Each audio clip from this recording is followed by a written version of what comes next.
Hey there, and welcome back to Lore and Snore. Tonight, we're setting out on a slow, sensory journey through the heart of the Mughal Empire, not as an emperor or noble, but as a curious outsider trying to survive just one day in a world that's dazzling, complex, and utterly unforgiving. Before we begin, take a deep breath, let your shoulders drop, and if you haven't already, please consider liking the video and subscribing to the channel. It helps us keep this sleepy little corner of the internet alive. Now, dim the lights, quiet your thoughts, and slip softly through time as we discover why. For someone like you or me, surviving even a single day in the Mughal Empire was far from guaranteed. You awaken not with the familiar hum of an alarm, nor the glow of a bedside screen, but with the soft clamor of life outside. The air is warm, pressing, unfamiliar. Your eyes flutter open to a pale linen canopy swaying gently above you.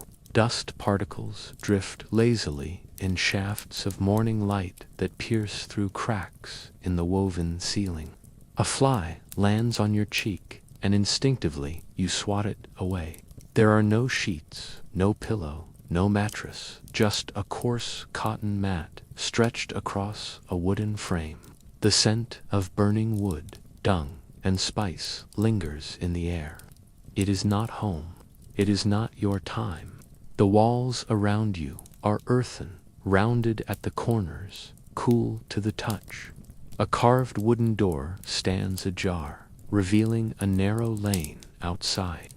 You can hear the creak of bullock carts and the rhythmic call of a vendor hawking something indecipherable in a language you don't understand. Somewhere nearby, a rooster crows, followed by a sudden burst of children's laughter and the distant clang of metal on metal. A copper bowl sits beside you, half filled with cloudy water. Your phone is gone. Your clothes have changed. You are dressed in a simple, off-white kurta that clings to your body, damp with sweat. You swing your legs off the bed, and your bare feet meet a cool mud floor. The ground is uneven, gritty. You stand slowly, every sense trying to orient itself in a world that feels like it belongs to someone else's memory. Through the open door, sunlight floods the entrance. But beyond the golden haze, nothing feels certain. Your mouth is dry, parched in a way that water alone can't seem to fix. Your stomach tightens with hunger, but also unease. You are not where you were. You are not when you were. Stepping into the lane, you are immediately swallowed by a symphony of life. Chickens dart across your path. Dogs lie sprawled in the shade, and a cow lumbers past, unbothered by the press of people weaving around it. The buildings are made of brick and plaster, some coated with faded lime wash, others left bare to the sun and soot. Their windows are small, latticed, their rooftops flat and crowded with drying clothes, stacked pottery, or children tossing stones into the dust. The road is not paved, but worn from countless footsteps, hoofprints, and wooden wheels. People pass you by without a second glance, men with dyed beards and brightly colored turbans. Women in billowing garments, carrying baskets on their heads. Children with coal-lined eyes and bare feet. They speak to each other rapidly, laughing, scolding, trading. You try to speak. "Excuse me," you say, but your voice feels foreign here. The syllables fall flat. No one answers. No one understands. And worse still, you do not understand them either. Language has become a wall, high and unscalable. You clutch at your chest, trying to calm your breath. You glance down an alleyway and see a man crouched beside a stream of gray water, washing his hands. Another pours liquid from an urn into a smaller clay cup. The smells overwhelm you: spices, sweat, smoke, urine, fresh bread, manure. It is a world of sensation, bright and loud and rough and close. A world with no room for pause, no refuge for the disoriented. You spot a shade tree across the square and make your way toward it, dodging carts piled with sugarcane and burlap sacks. As you sit beneath its gnarled branches, the enormity of what has happened sinks in. The sounds of your own time are gone. There are no motors, no electronic whines, no chimes or buzzes or background music. Only the thump of feet, the whinny of horses, the shrill call of a vendor selling mangoes from a wicker basket. A group of children gather near the tree, watching you. One points, another giggles. You must look strange to them, out of place. Your hair, your posture, your confusion, they see it all. You smile, but they don't return it. Instead, they run off down the lane, barefoot and wild, leaving behind a trail of laughter and dust. A man approaches. He's older, with a long, white beard and a face carved by sun and years. He wears a soft cotton robe and a turban wrapped with precision. He squints at you, then gestures toward your clothes and raises an eyebrow. You shake your head, helpless. He says something slowly, carefully, in a language you can't decode. You respond, but he frowns, puzzled, then shrugs and walks away. Even kindness here is filtered through layers you cannot reach. Time moves differently now. You don't know what hour it is. The sun climbs higher. The heat intensifies. Sweat clings to your skin like a second layer. There is no breeze. A sense of thirst deepens in you, not just for water, but for orientation. You long for context, for signage, for something familiar to anchor yourself. But there is nothing. Even the sky seems unfamiliar, a shade too wide, too ancient, too bright. You begin to wander again, searching for something, anything that makes sense. You pass a mosque with a tall minaret, where a man chants a melodic prayer into the air. Nearby, a Hindu temple rises with steps stained red by offerings. Bells chime as devotees place marigolds beside stone idols. You realize you are in a world governed by rhythms you cannot decipher, rituals you don't recognize. You are surrounded by faith, by customs, by gestures heavy with meaning. Every movement matters. Every silence speaks. And you, modern, digital, isolated, are adrift in it all. Your stomach growls. You come across a stall where flatbreads are being flipped over hot iron plates. The smell is intoxicating. You reach into your pocket, but there is nothing. No wallet, no card, no cash. Only a small cloth pouch with a few heavy coins. You hand one to the vendor, who snatches it with practiced ease and slides a warm roti onto a piece of banana leaf. You tear into it with your fingers, the only utensils available. It's soft, oily, and studded with crushed seeds and salt. You chew slowly, cautiously. You've never tasted anything quite like it, both simple and powerful. Your stomach thanks you, even as your mind reels from the strangeness of this transaction. As you eat, the vendor speaks to another man in rapid, clipped tones. They both look at you. The second man laughs. You feel exposed, alien, watched. You finish quickly and slip away. You duck into a side alley, away from the press of the crowd. There, against the wall of a quiet courtyard, you finally rest. You try to collect your thoughts. You try to remember what you know of the Mughal Empire, some names, some art, the Taj Mahal. But none of it prepared you for this. This isn't the empire of textbooks or documentaries. This is the empire in its raw, relentless pulse. A place where the sun is fierce, where the air is thick, where every step is a negotiation. You've only been here a few hours, and already you feel the weight of it pressing on your chest. You lean back and close your eyes. Around you, life continues, dogs barking, women chanting, wheels creaking, sandals slapping mud, and in your heart, the creeping realization, you don't belong here. You're not equipped. You are soft, quiet, clean, in a world that demands noise, toughness, and instinct. This is the beginning. You've made it through the first morning, but only just. You step out into the light once more, the dust of Hindustan clinging to your bare feet. The alley behind you fades into shadow, and the world opens up into a wide, pulsing artery of the city. The noise hits first, a constant, rolling soundscape of cries, laughter, chants, animals, and the persistent jangle of bells. The air hums with a rhythm older than your memory, a chorus of motion and commerce and survival. This is not a city in the modern sense. There are no traffic lights, no billboards, no grids or symmetry.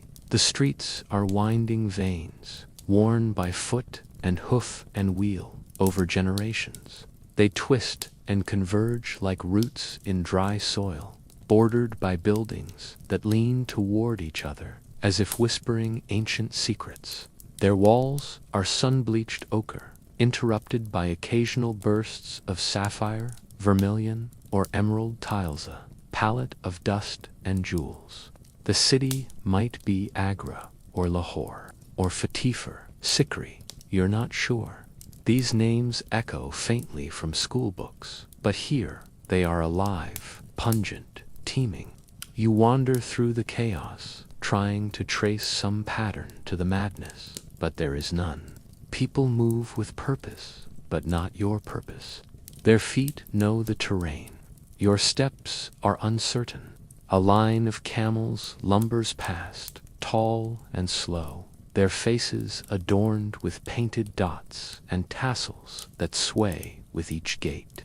They carry cloth bundles tied with rope, some stamped with symbols you can't read.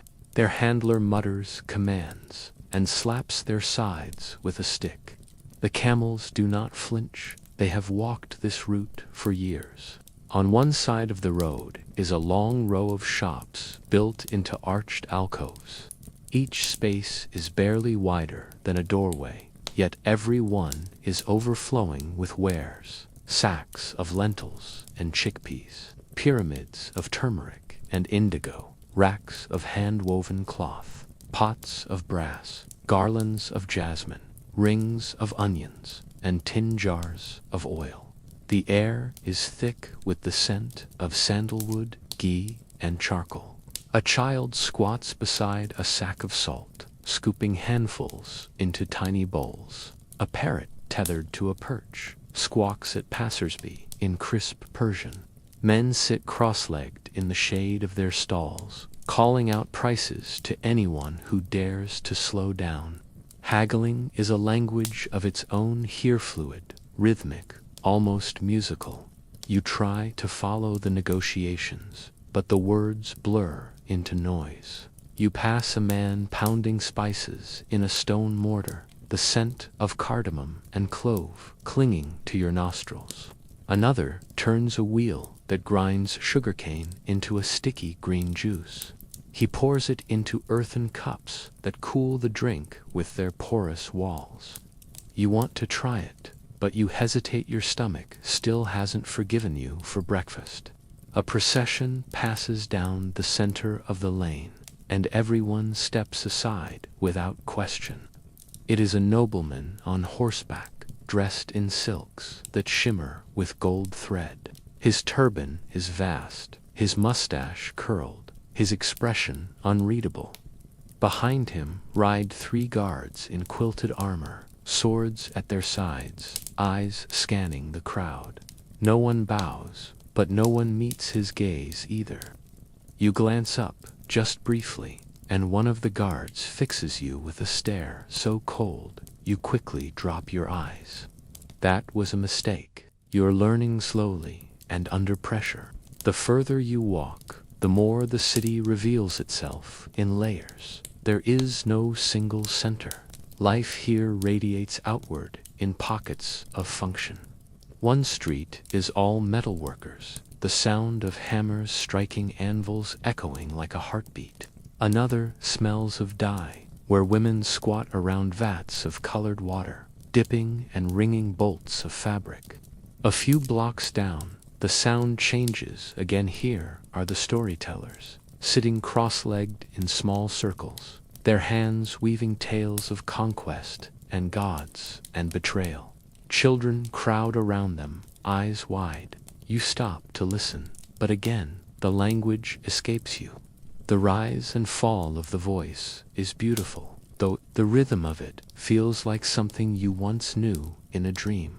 A breeze lifts the edge of your tunic, and you catch sight of a great dome in the distance, framed by slender minarets. It gleams pale blue in the sun, like an opal resting atop the city. You head toward it, thinking it might offer some orientation, some central landmark. The road there is broader, flanked by high walls and shaded by neem trees.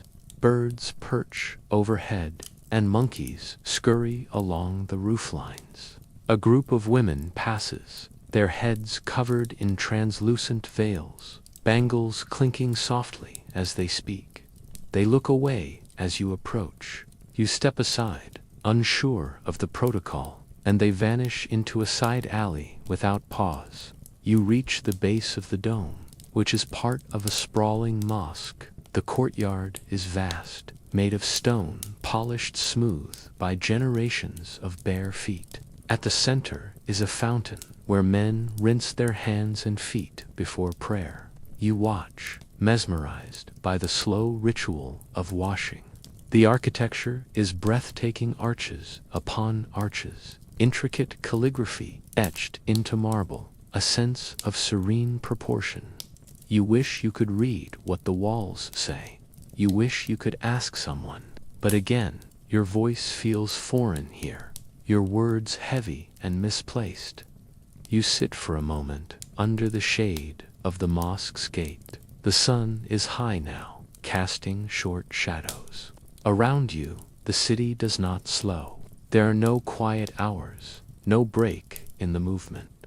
A woman balances a tower of clay pots on her head while guiding to children. A man plays a flute beside a snake that coils, unmoving. A butcher cleaves meat on a wooden block while flies swarm in the air. A group of men argues over a broken wheel, their gestures sharp and practiced. You realize you haven't seen a single written sign you could understand.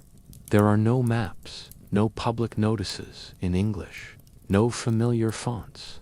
What literacy exists here is in Persian or Sanskrit or Arabic, elegant fluid scripts you cannot read. Every attempt to navigate is guesswork. Every turn you take feels like a gamble. At one point, you wander into a quieter quarter of the city.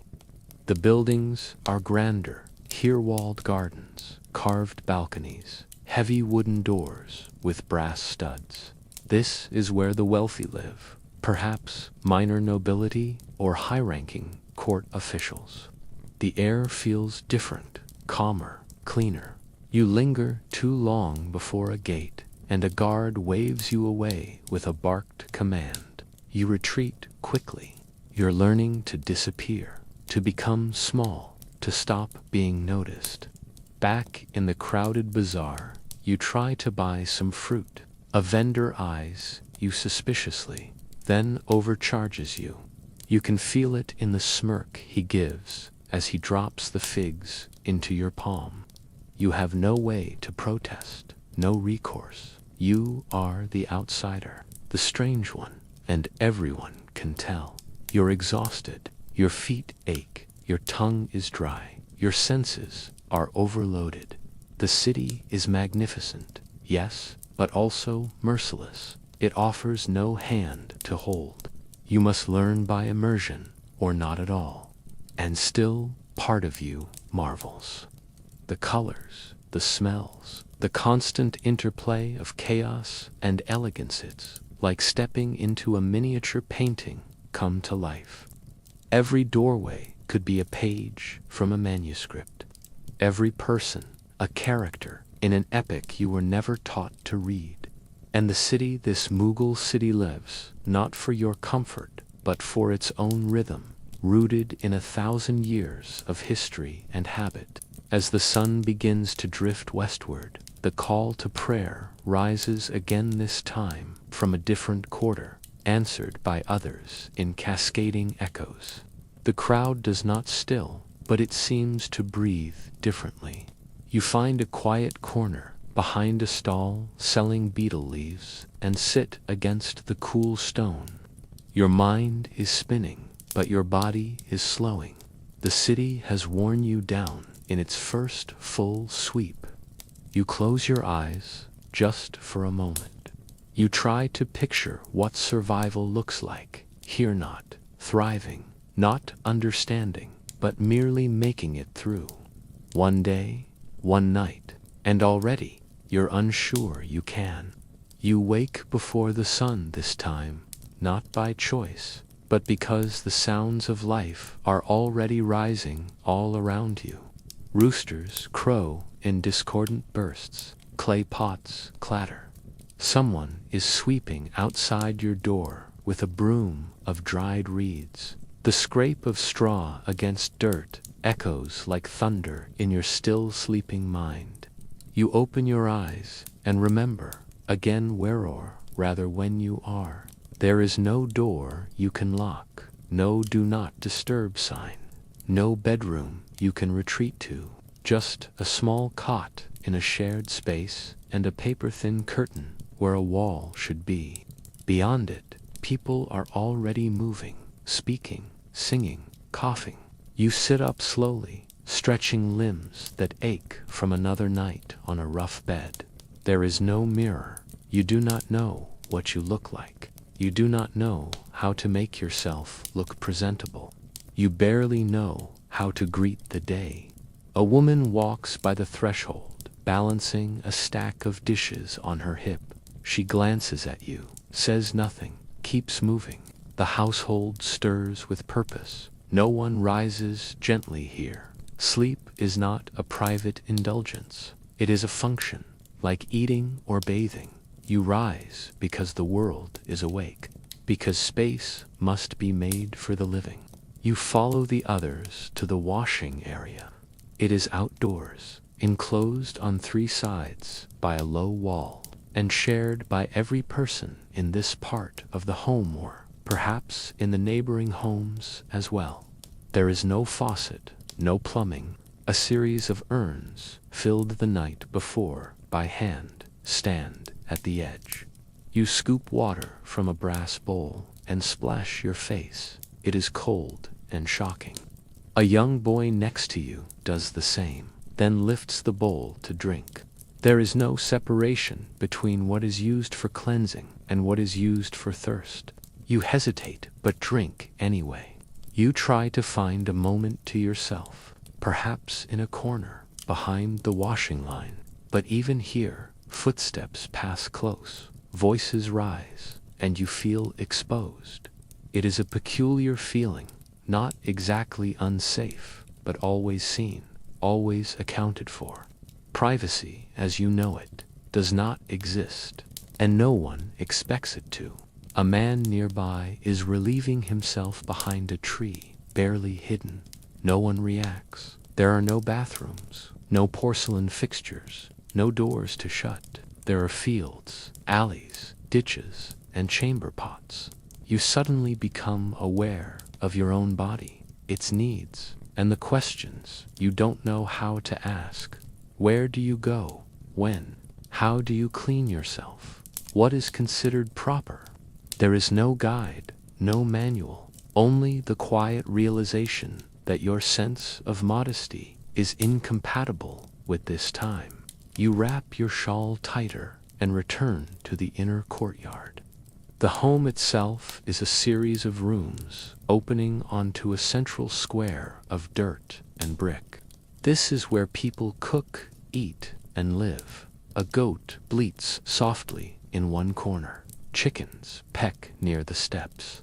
A woman squats beside a tandoor oven, pressing dough into discs and slapping them onto the hot inner wall.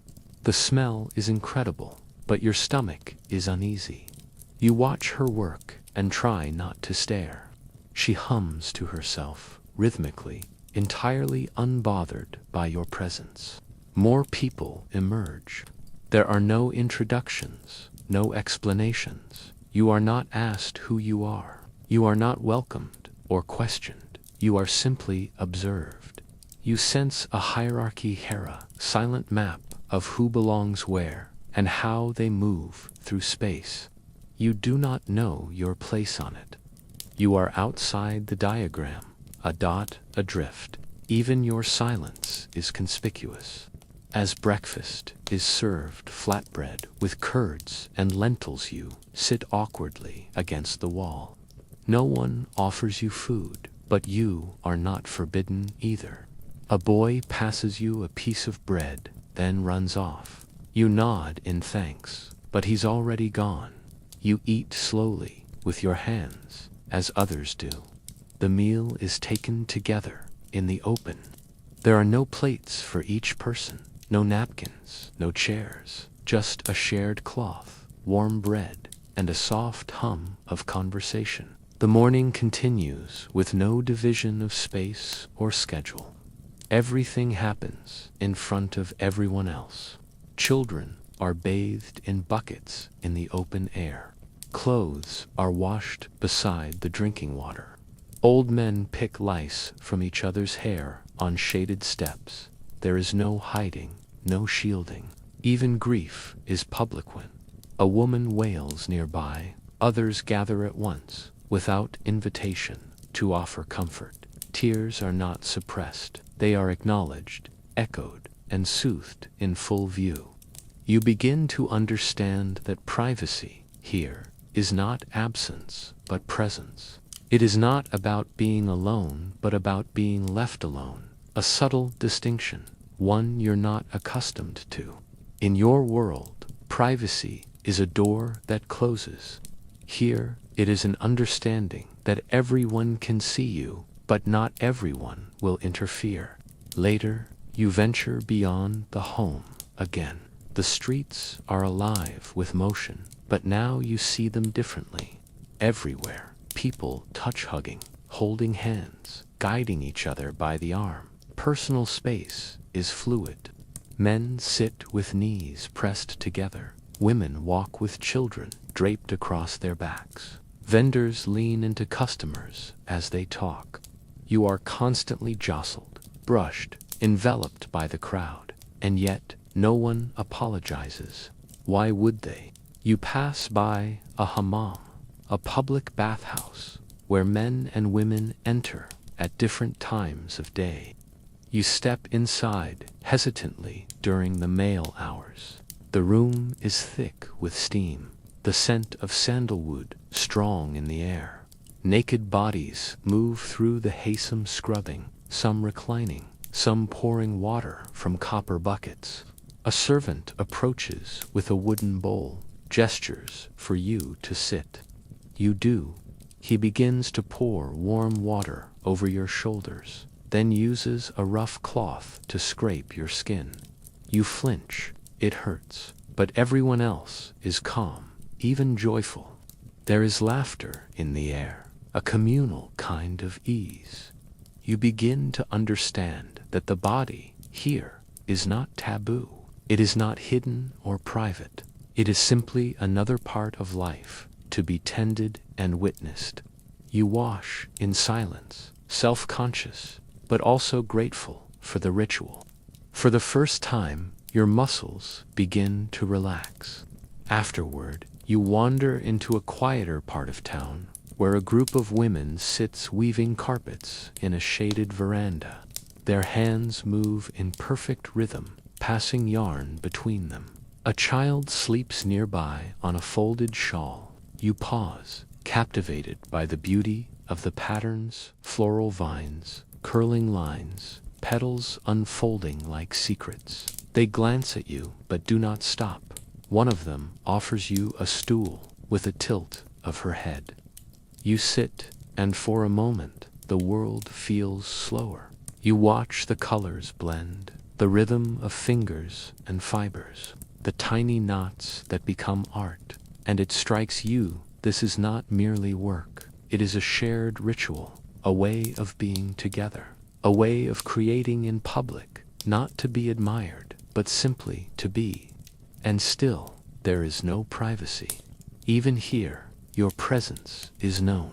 Your silence is noted, but it is not unwelcome, only unfamiliar.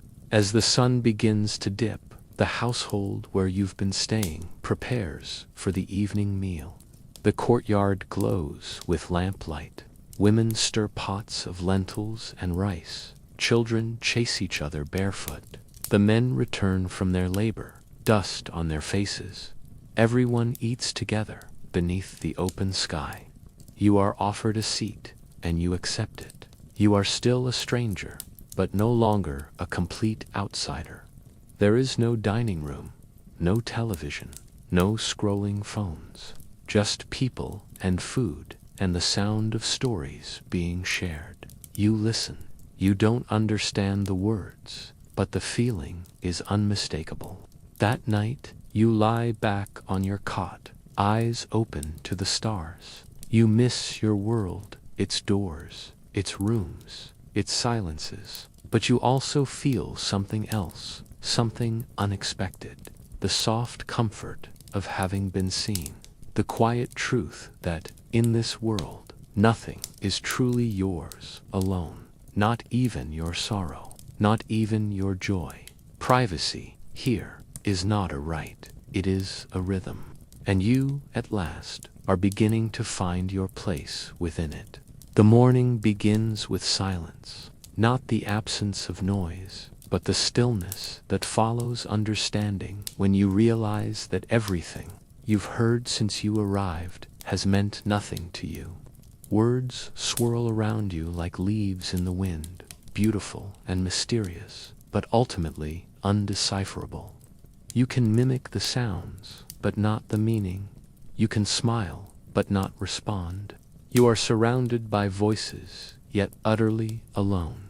You try to listen carefully as you walk through the courtyard. An older man speaks softly to a young boy, pointing to a pile of firewood and gesturing toward the tender oven. His words are deliberate, his tone instructive, but you can grasp nothing. You feel as though you're always arriving halfway into a conversation. You hear the music, but not the lyrics. In this world, language is not a single thing, it is a mosaic. Persian is the language of power, of courtly speech and poetry. Urdu, still emerging in form, dances through the markets and homes in rhythmic bursts. Arabic lingers in prayers and scriptures. Sanskrit echoes in temples and rituals. And beyond them all, 100 dialects Braj, Awadhi, Punjabi, Rajasthani, each rooted in region, caste, and custom. You are a stranger with no voice. Every time you open your mouth, it is a risk. You can gesture, nod, smile, but words remain dangerous. Mispronounce something, and you may offend. Repeat the wrong syllable, and you might appear to mock. In a society built on codes of honor and rank, speech is not casual, it is performance. It is ritual, and you are ad-libbing in a language you've never learned. At the market, you try again. You point to a bunch of grapes hanging from a shaded stall. The vendor eyes you cautiously. You say the word slowly, Angor, mimicking what you heard someone else say earlier. He pauses, his brow furrows. He steps forward and says something in return, perhaps asking how much you want, or where you're from, or what coin you're offering. You don't know. You nod vaguely, smile, and hold up a coin. He takes it, but not without shaking his head. He mutters something to a nearby man, who chuckles. You've said something wrong. You don't know what. The grapes are handed to you, but the laughter stings more than any slap. You are not just out of place, you are foolish, a walking mistake. You retreat to the quieter streets, where the shadows are longer and the air feels less watchful. But even here, your presence is loud. Every gesture you make draws eyes. You nod to a passing man, he looks away. You meet the eyes of a woman carrying water. She scowls and adjusts her veil. You step to the side to let a child pass, and he stares at your shoes like they're alien. You begin to realize that in the Mughal world, etiquette is language too, and you are breaking it with every step.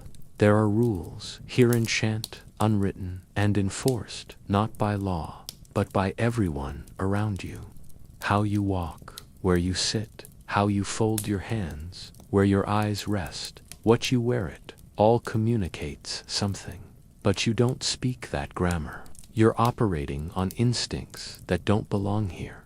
You pass through a gate into a more refined part of town, where marble inlays glisten in the sun and fountains gurgle quietly in manicured courtyards. Here, the rules are stricter still.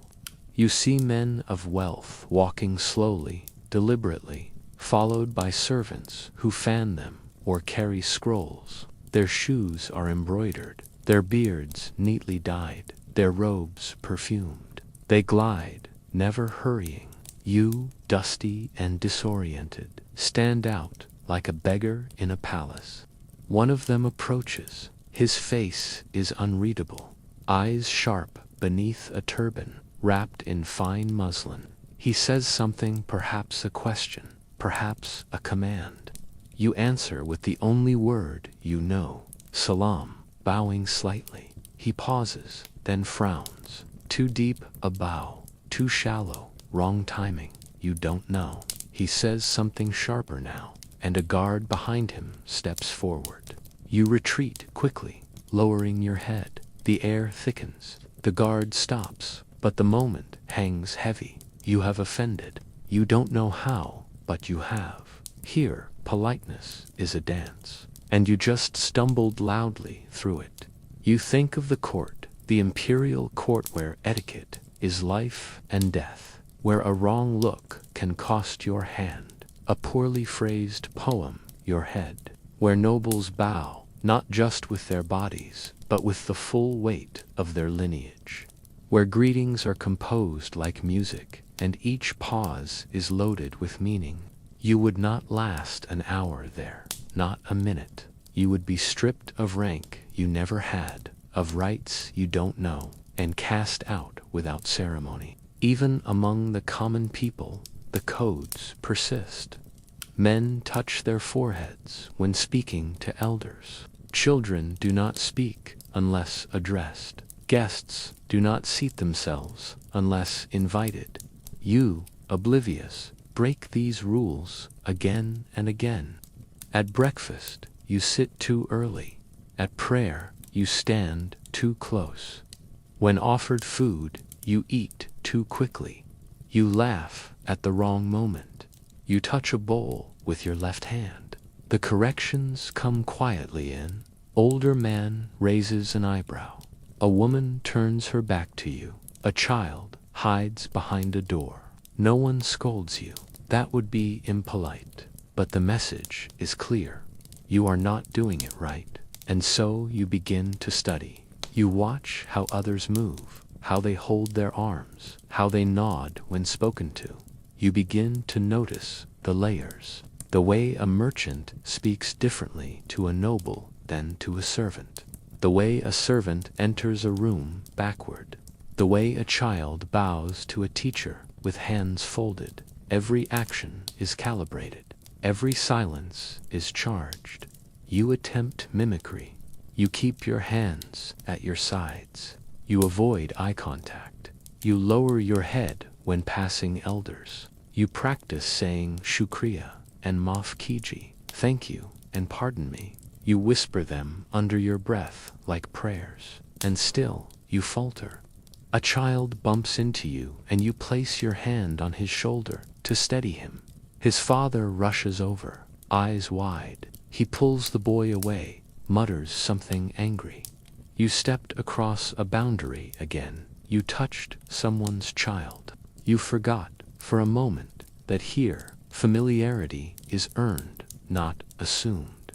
You remember how casual your world was, how easily strangers smiled, how lightly jokes were tossed. Here, every word has weight, every joke carries context. Wit is prized, but only when performed with finesse, sarcasm, teasing, irony. These are dangerous games when played without fluency. Later, as the sky turns amber, you sit beside a quiet canal and watch a scribe copying verses into a bound book. His pen is a sliver of reed dipped in ink made of soot and resin. His script is beautiful, flowing like water, curved like vines. He writes without looking up. You feel like you are witnessing something sacred. You want to ask him what he's writing. You want to understand, but you stay silent. For the first time today, you know that words would not help. You simply watch and listen and breathe. As night falls, you return to the courtyard, where the family eats under a blanket of stars. Someone hands you food, a gendel, and rice in a leaf bowl. You bow your head, say thank you, sit only after the eldest has seated himself. It's not perfect, but it's closer. You have learned something today, not how to speak, but how to listen. Not how to blend in, but how to stay invisible, just long enough to learn. And in this empire of empires, where power lives in words and silence alike, that may be your only path to survival. You wake with a hollow ache in your stomach, gnawing, sour feeling that reminds you just how fragile your body is in this strange and unrelenting time. The cot beneath you is still stiff, the air already warm, and the earthy smell of damp brick and clay hangs around your head like a veil. But today, more than anything, you are aware of hunger. Not the kind that makes you crave something comforting or nostalgic. This hunger is raw, animal. You are lightheaded, your mouth dry, your limbs heavy. Your stomach speaks in low, gurgling tones, demanding something you cannot name. In your world, nourishment is easy. You open a cupboard, you tap a screen, you drive through a window, and food appears, familiar, predictable, labeled, and portioned. Here, the rules are different. Here, food is not convenience. It is experience. It is ritual. And it is risk. The household has already begun to stir. The woman who makes the morning bread is kneading dough in a shallow basin, her bangles sliding gently down her wrists as she presses and folds with a rhythm born of muscle memory. Beside her, a small child fans the clay oven with a folded mat, stirring the embers until they glow orange. The smell of yeast, smoke, and something faintly sour drifts across the courtyard. You are handed a disc of warm Rhodosoft, charred at the edges, slightly blistered. It is delicious in its simplicity, but you long for more. Protein, fat, something that stays longer in the belly. Your body, accustomed to processed abundance, is already missing the balance it's used to. You eat 2 rotis, then 3. You're still hungry. Mid-morning, you wander into the market. Food is everywhere, open, unwrapped, exposed to dust and flies and hands. The colors are dazzling. Pyramids of turmeric and chili, hills of lentils, baskets of guavas and pomegranates, thick stalks of sugarcane leaning against wooden carts. Men squat by vats of boiling milk, stirring it into thick, sweet koya. Others sell fried snacks, golden and crackling in shallow pools of bubbling ghee. There is no refrigeration, no expiration dates, just heat, time, and trust. You are drawn to a small vendor slicing mangoes into glistening crescents. He sprinkles them with a red powder salt and chili and hands you a piece on a leaf. You take it, thankful for the familiarity. But the moment the mango hits your tongue, your senses reel. It's sweet, yes, but also sharp, acidic, tinged with heat, and something you can't place. Your lips tingle, your eyes water, your stomach lurches. It is not bad, just unexpected. You chew slowly, trying to appear confident. Around you, others eat with ease and joy, licking their fingers, slurping from clay cups. But you feel yourself retreating. Every flavor feels exaggerated, every texture unfamiliar. Where are the bland comforts of your world? The oatmeal, the toast, the smooth blandness of convenience. Here, every bite is a declaration, and your stomach, it seems, is not ready to join the conversation. A man calls out from a stall stacked with round, golden orbs. He gestures for you to try one.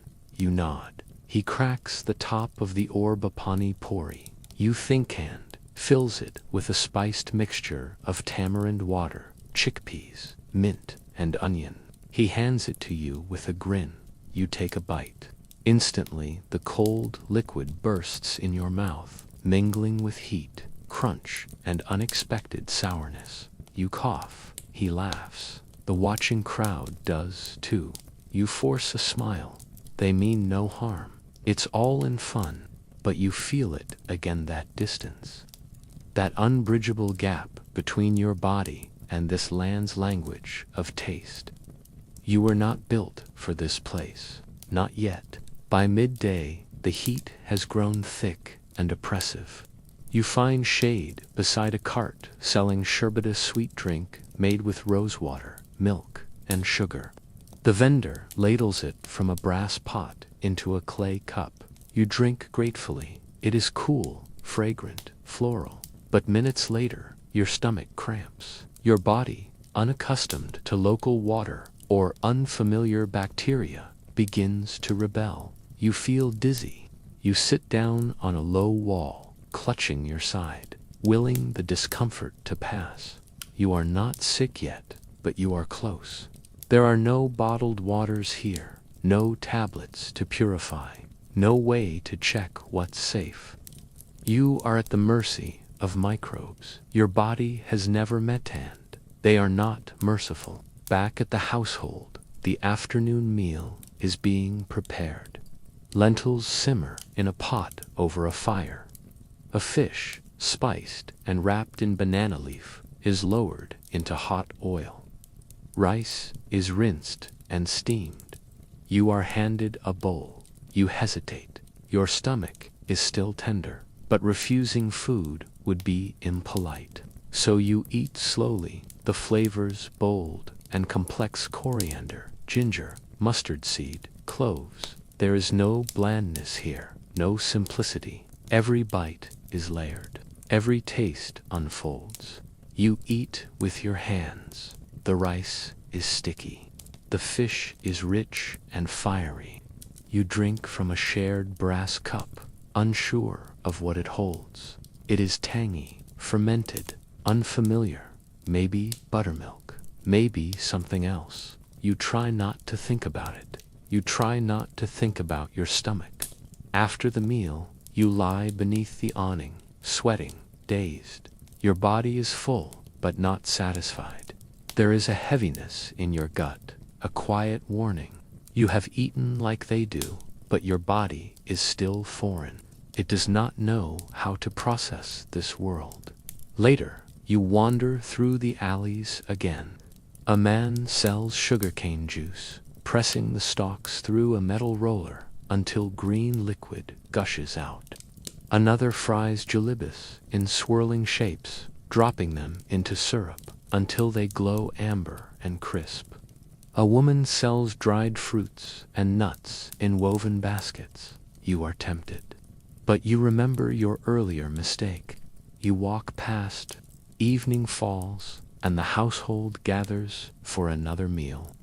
This time, the food is richer mutton curry with deep, earthy spices, naan pulled hot from the walls of the clay oven, pickled mango, onions, and yogurt with mint. You are hungry again. You eat slowly, carefully. You listen to the chatter around you. Try to smile when they do, laugh when they laugh. You are beginning to appreciate the rhythm of meals. Here's the way food is shared. How flavors layered together.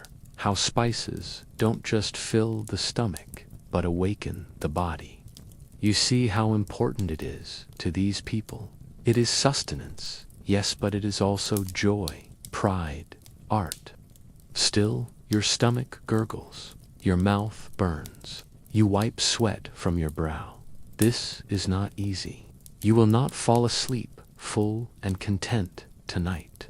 You will lie awake, shifting, warm, uneasy. Later, curled under your thin blanket, you think of your world again, of barcodes and packaged snacks, of nutritional labels and expiration dates, of microwave beeps and plastic forks. And you feel the weight of how far you've traveled, not just in time, but in instinct, in biology, in comfort. Here, food is life. But for you, it is also a trial. You understand now why survival in this empire is not just about danger or violence. It's about endurance, digestion, adaptation. Your body is learning slowly, too slowly. And tomorrow, you will have to eat again. You wake before dawn to the sound of a conch shell echoing through the streets. It's not from this household, it drifts from a nearby temple, signaling the first rituals of the day.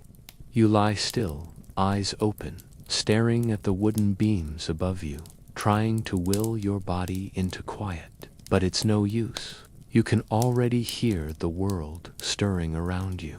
You sit up slowly, your joints sore from another night of unforgiving sleep. A rooster crows. Someone splashes water in the courtyard. Somewhere beyond the alley walls, a drum begins to beat softly in a pattern that feels almost ritualistic. The day has begun again. As you rise and wash, you start to notice what has always been there but remained invisible to your foreign eyes. The people around you do not interact with each other as equals. They do not share food or tasks without hesitation. There are invisible lines, here ones, that define every movement, every word, every glance. Lines not drawn by law, but by centuries of expectation. You are beginning to see them. And worse, you are beginning to feel how easily you cross them without even knowing. When the household eats, you notice who eats first. The elder man, followed by the middle-aged sons, then the women, and lastly, the servants always last. Always from separate bowls. They don't speak during meals unless spoken to. When the younger child laughs too loudly, a sharp word silences him. When the servant girl spills a cup of water, no one offers help, only stern stares and a dismissive flick of the hand. The language of the Mughal Empire is not just Persian or Urdu. It is the language of power, and power here is everywhere. It lives in the tilt of a head, the placement of a seat, the tone of a command. Every person knows their place in the great chain, from emperor to peasant. You are beginning to realize that you are not just lost in time, you are dangerously out of place in a hierarchy that does not forgive uncertainty. As you step outside, the city feels even more stratified than before. You pass laborers hauling stones, their backs bent from years of strain. They wear nothing but simple cloth wraps, and they avert their eyes when you pass even, though you have no status. They assume you are someone of significance simply because of your clean hands, your upright posture, your awkward silence. Then you see a man riding by on horseback, his clothing embroidered, his turban wrapped high with a jeweled pin. He holds a small whip in one hand, not used, but displayed. As he rides through the bazaar, people step aside, not hurriedly, but with practiced precision.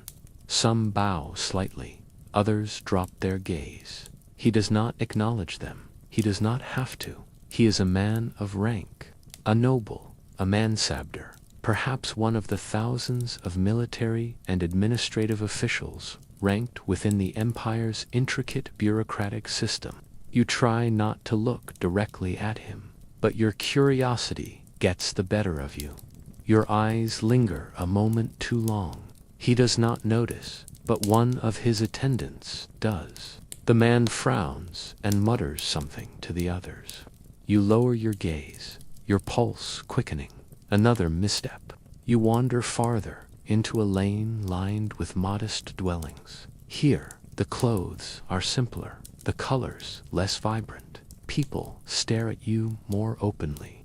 You don't belong here either. You are neither rich nor poor, neither servant nor master. You are adrift, unclaimed by any social class. And that makes you suspicious.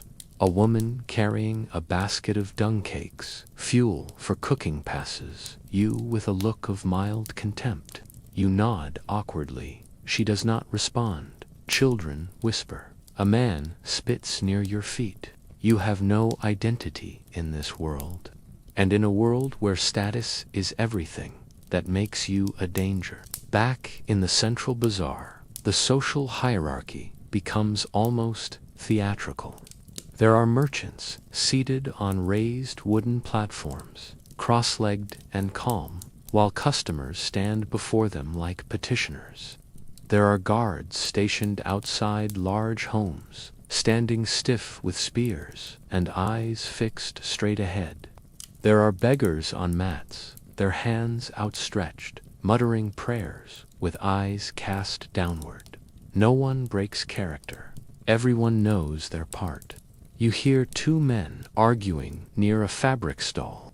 One is older, dressed plainly, the other younger and dressed with more flair. Their voices rise, sharp and heated. You pause, curious.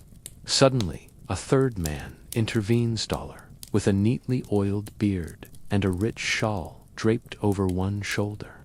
He says a few calm words, and the argument dies instantly. The younger man bows slightly. The older one nods. And just like that, the tension vanishes. You ask yourself, who was that man? What gave him the power to silence conflict? Was he a landowner, a minor noble, a religious figure? In the Mughal world, power is not always announced. It is worn, it is performed. And everyone, it seems, knows how to read the performance except you. Later, while seeking shade in a marble archway near the mosque, you notice a group of musicians preparing to play. Their instruments are strange and beautiful: sitar, a tabla, a wooden flute. They are seated beneath a canopy of embroidered cloth. People begin to gather, sitting on mats. A few men of evident status are given cushioned seats near the front. Others stand along the edges. You hesitate, unsure where you are allowed to be. A boy approaches you and speaks quickly. You don't understand. He gestures firmly, but not unkindly, toward the rear of the gathering. You nod and move. You don't ask questions. You are learning. The music begins. It's delicate, haunting. The sitar sings, the tabla hums, and the air fills with something close to reverence. But you feel like a trespasser. Every eye that meets yours reminds you that you are not of this world, not of its class, its customs, or its caste. And then you think of caste. You realize, slowly, how deep the divisions go. Caste, unlike class, is not about money. It is about blood, birth, and duty. It determines what jobs people may perform, who they may marry, where they may live, even what utensils they may use. It is not visible, but it is everywhere, in the spacing between people, in who is served first, in who sweeps the street, and who owns the home beside it. You cannot see it, but you are constantly bumping into it. You return to the home where you've been staying. There, a servant is washing your laundry by hand. You try to help, but she pulls away shocked. You've crossed another line.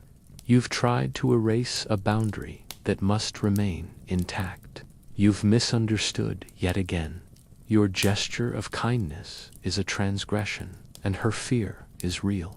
That night, as dinner is served, the patriarch of the house enters last but eats first. No one speaks until he finishes. When he nods, the meal begins. You watch the ritual unfold, quiet and intricate, like choreography.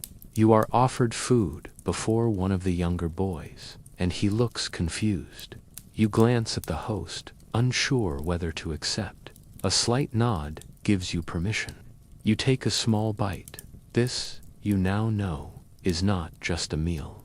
It is a ceremony of status, and you are being watched, every move a test, every silence a lesson. As you lie down to sleep, the thought settles heavily in your chest. In this empire, survival is not just about finding food or shelter. It is about finding your place and staying in it. Every mistake is a reminder, every gesture a gamble. You may not be a criminal, but if you fail to understand the hierarchy, you may still be punished like one. It is still dark when the call to prayer stirs you awake. The soft, lilting chant drifts over rooftops, weaving through alleys and under doors. You sit up, rubbing your eyes, not because you understand the words, but because you have learned their meaning in practice. The day has begun. You rise slowly. The floor is cool beneath your feet. Outside the window, the stars have begun to fade, and a pale blue light seeps into the city. You stretch, listening to the quiet breathing of the family in the next room. You are beginning to know their rhythms, when they rise, when they eat, when they work. But this morning, something is different. A hush lingers in the air, more alert than peaceful, more watchful than quiet. As you make your way to the courtyard to rinse your face, you hear murmurs, not idle gossip, but sharp, clipped exchanges. One of the sons returns from the market early. He whispers to his father. The older man nods, eyes narrowed.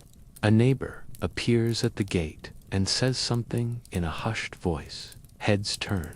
Baskets are set down. A servant girl hurries off in the opposite direction. You don't understand what's being said, but the mood has changed. Later, as you wander through the bazaar, you see shopkeepers arranging their stalls with unusual care. Cloth is dusted and folded more neatly. Spices are heaped into perfect pyramids. Even the beggars seem quieter. The smell of rosewater floats through the air, mixed with the usual scent of ghee and dust. You spot a boy brushing the step in front of his family's bakery with a bundle of peacock feathers. It's not for cleanliness, it's for appearance. You ask a man nearby, "What's happening?" He raises an eyebrow. Then, realizing you truly don't know, he says one word, "Julus, a procession." You follow the current of people moving in the same direction. The streets grow crowded. The air thickens with anticipation.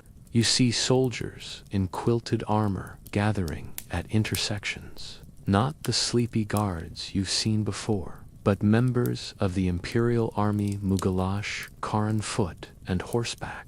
Their shields gleam, their swords hang heavy, their eyes search the crowd. Children are lifted onto shoulders. Women gather on balconies. Men line the sides of the road, backs straight, heads slightly bowed. Then, in the distance, you hear the thunder of hooves. Not a roar, but a controlled rhythm. And then you see them. First come the elephants, massive, regal, their tusks capped in brass, their foreheads painted in floral designs.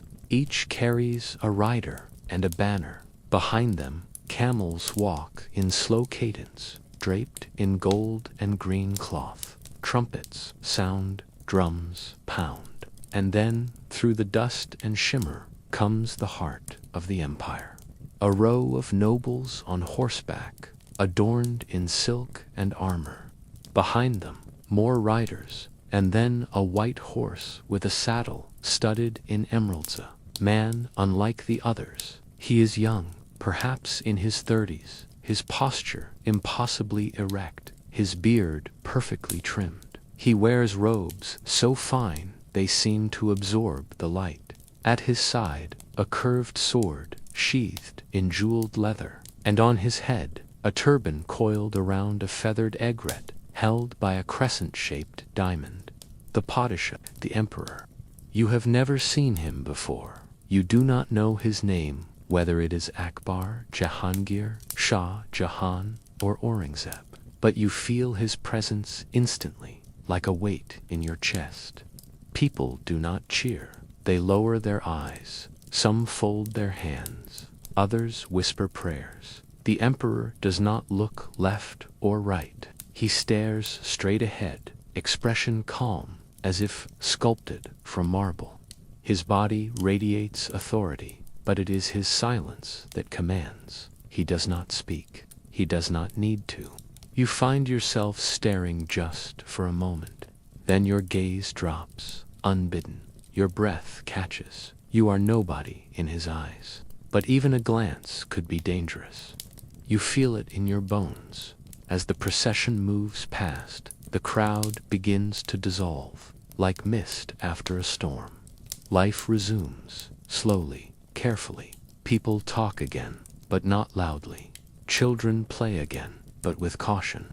Even the wind feels different, as if it too fears to disturb what has just passed. You wander away, shaken.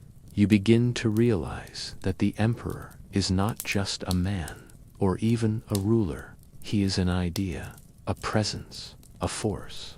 And even when unseen, he is everywhere. Back at the house, the family speaks more freely.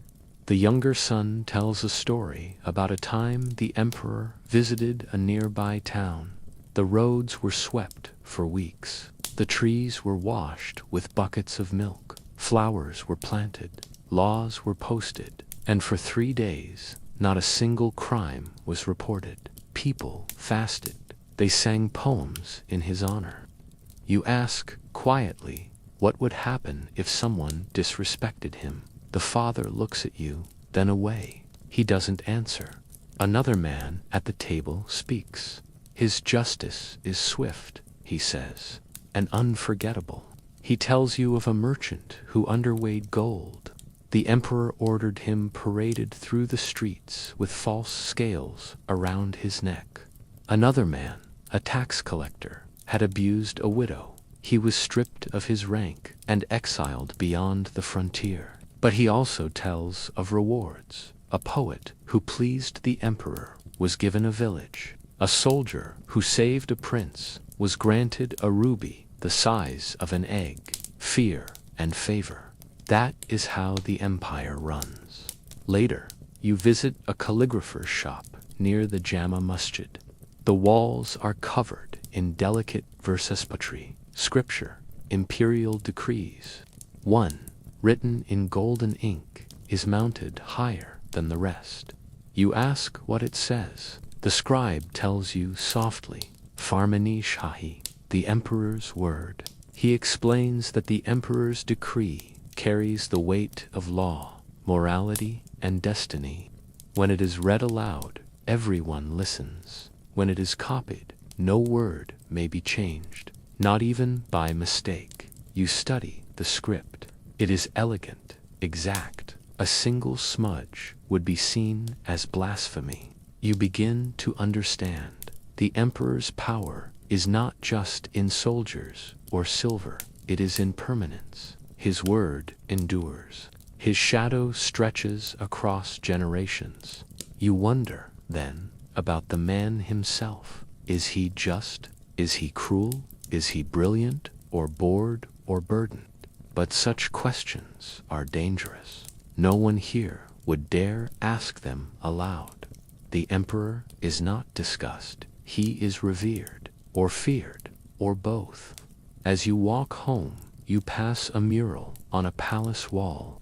It shows the emperor seated on a throne of gold, surrounded by tigers, saints, and angels. His hand is raised in blessing.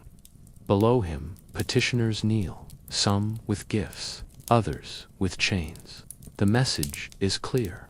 That night, as you lie under the stars, you feel the emperor's presence, even in your dreams. You picture his gaze, calm and cold, scanning the city. You see his armies moving like rivers, his decrees whispered from scribe to soldier to street. He does not need to shout. He does not need to punish. His silence is enough. And you understand now why no one survives long here without knowing their place beneath his gaze. Why even the wind lowers its voice when he rides past. He is the sun around which everything orbits, and you, for now, are just another shadow. The first time you witness punishment in the Mughal Empire, it happens so quickly you almost believe you imagined it. You are walking through the outer lanes of the marketplace, still dazed from the emperor's procession the day before, when a shout breaks through the thick morning air. It's not the kind of call that draws attention with curiosity. It's sharper, full of accusation. Heads turn, and people rush to the source of the commotion. A man in a brown tunic is on his knees, a guard gripping his shoulder, shouting something in clipped Persian. The man says nothing. His face is pale. Another guard arrives with a stick as thick as a man's wrist. There is no trial, no question, just two swift, brutal strikes across the man's back.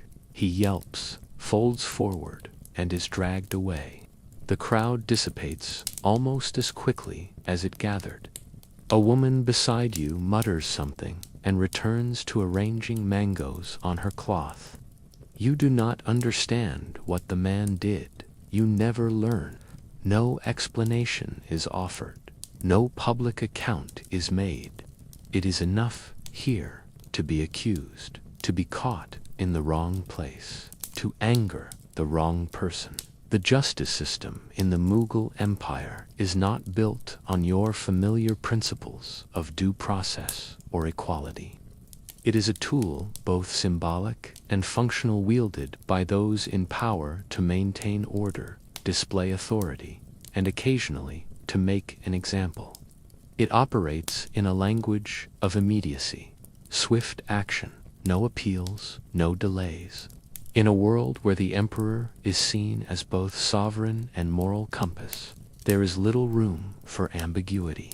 That afternoon, you pass a pillar near the gates of a smaller palace, a thick column of sandstone, carved with geometric patterns. A heavy chain hangs from its side. A man tells you it is the chain of justice. Any subject, he says, may pull it to demand the emperor's attention. It is a symbol of fairness, of royal accessibility. You nod, impressed. But then you ask if anyone has ever pulled it. He shrugs. Not unless they are ready to risk everything, he says. You realize that even symbols of justice here carry danger. Truth must be weighed against status. Petitioning the court means entering a world of protocol, bribes, and risk. And only the very brave or the very desperate dare step into that realm. You witness another punishment in the bazaar days later. This time, a young boy is accused of stealing almonds from a merchant's stall. His arm is thin, his clothing ragged, his face smeared with ash. The merchant yells, the boy protests, crying, shaking his head, pointing toward someone in the crowd. It doesn't matter.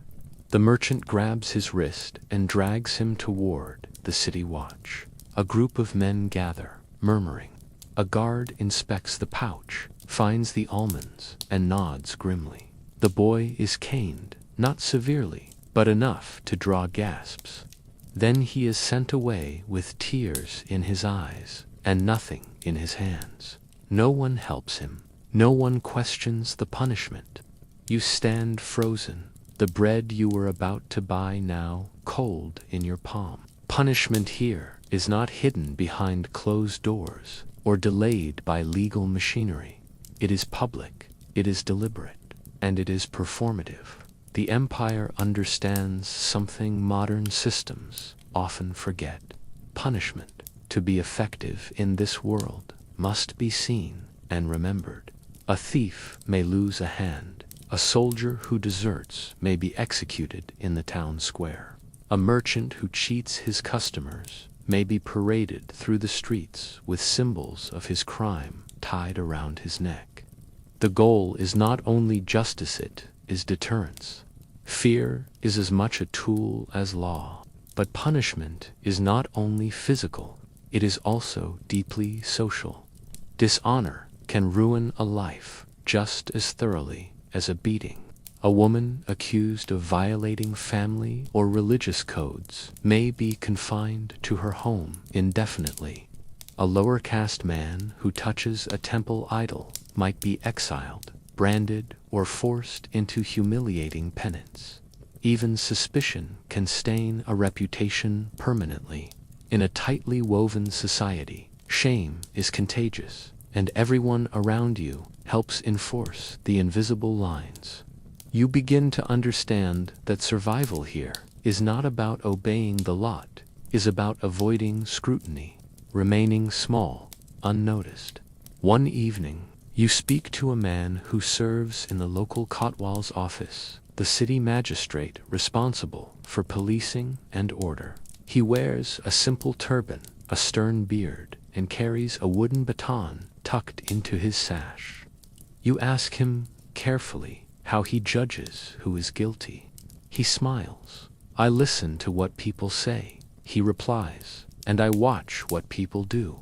You ask him what happens if he makes a mistake. His smile fades. Then I answer to the Malik, he says, meaning his superior.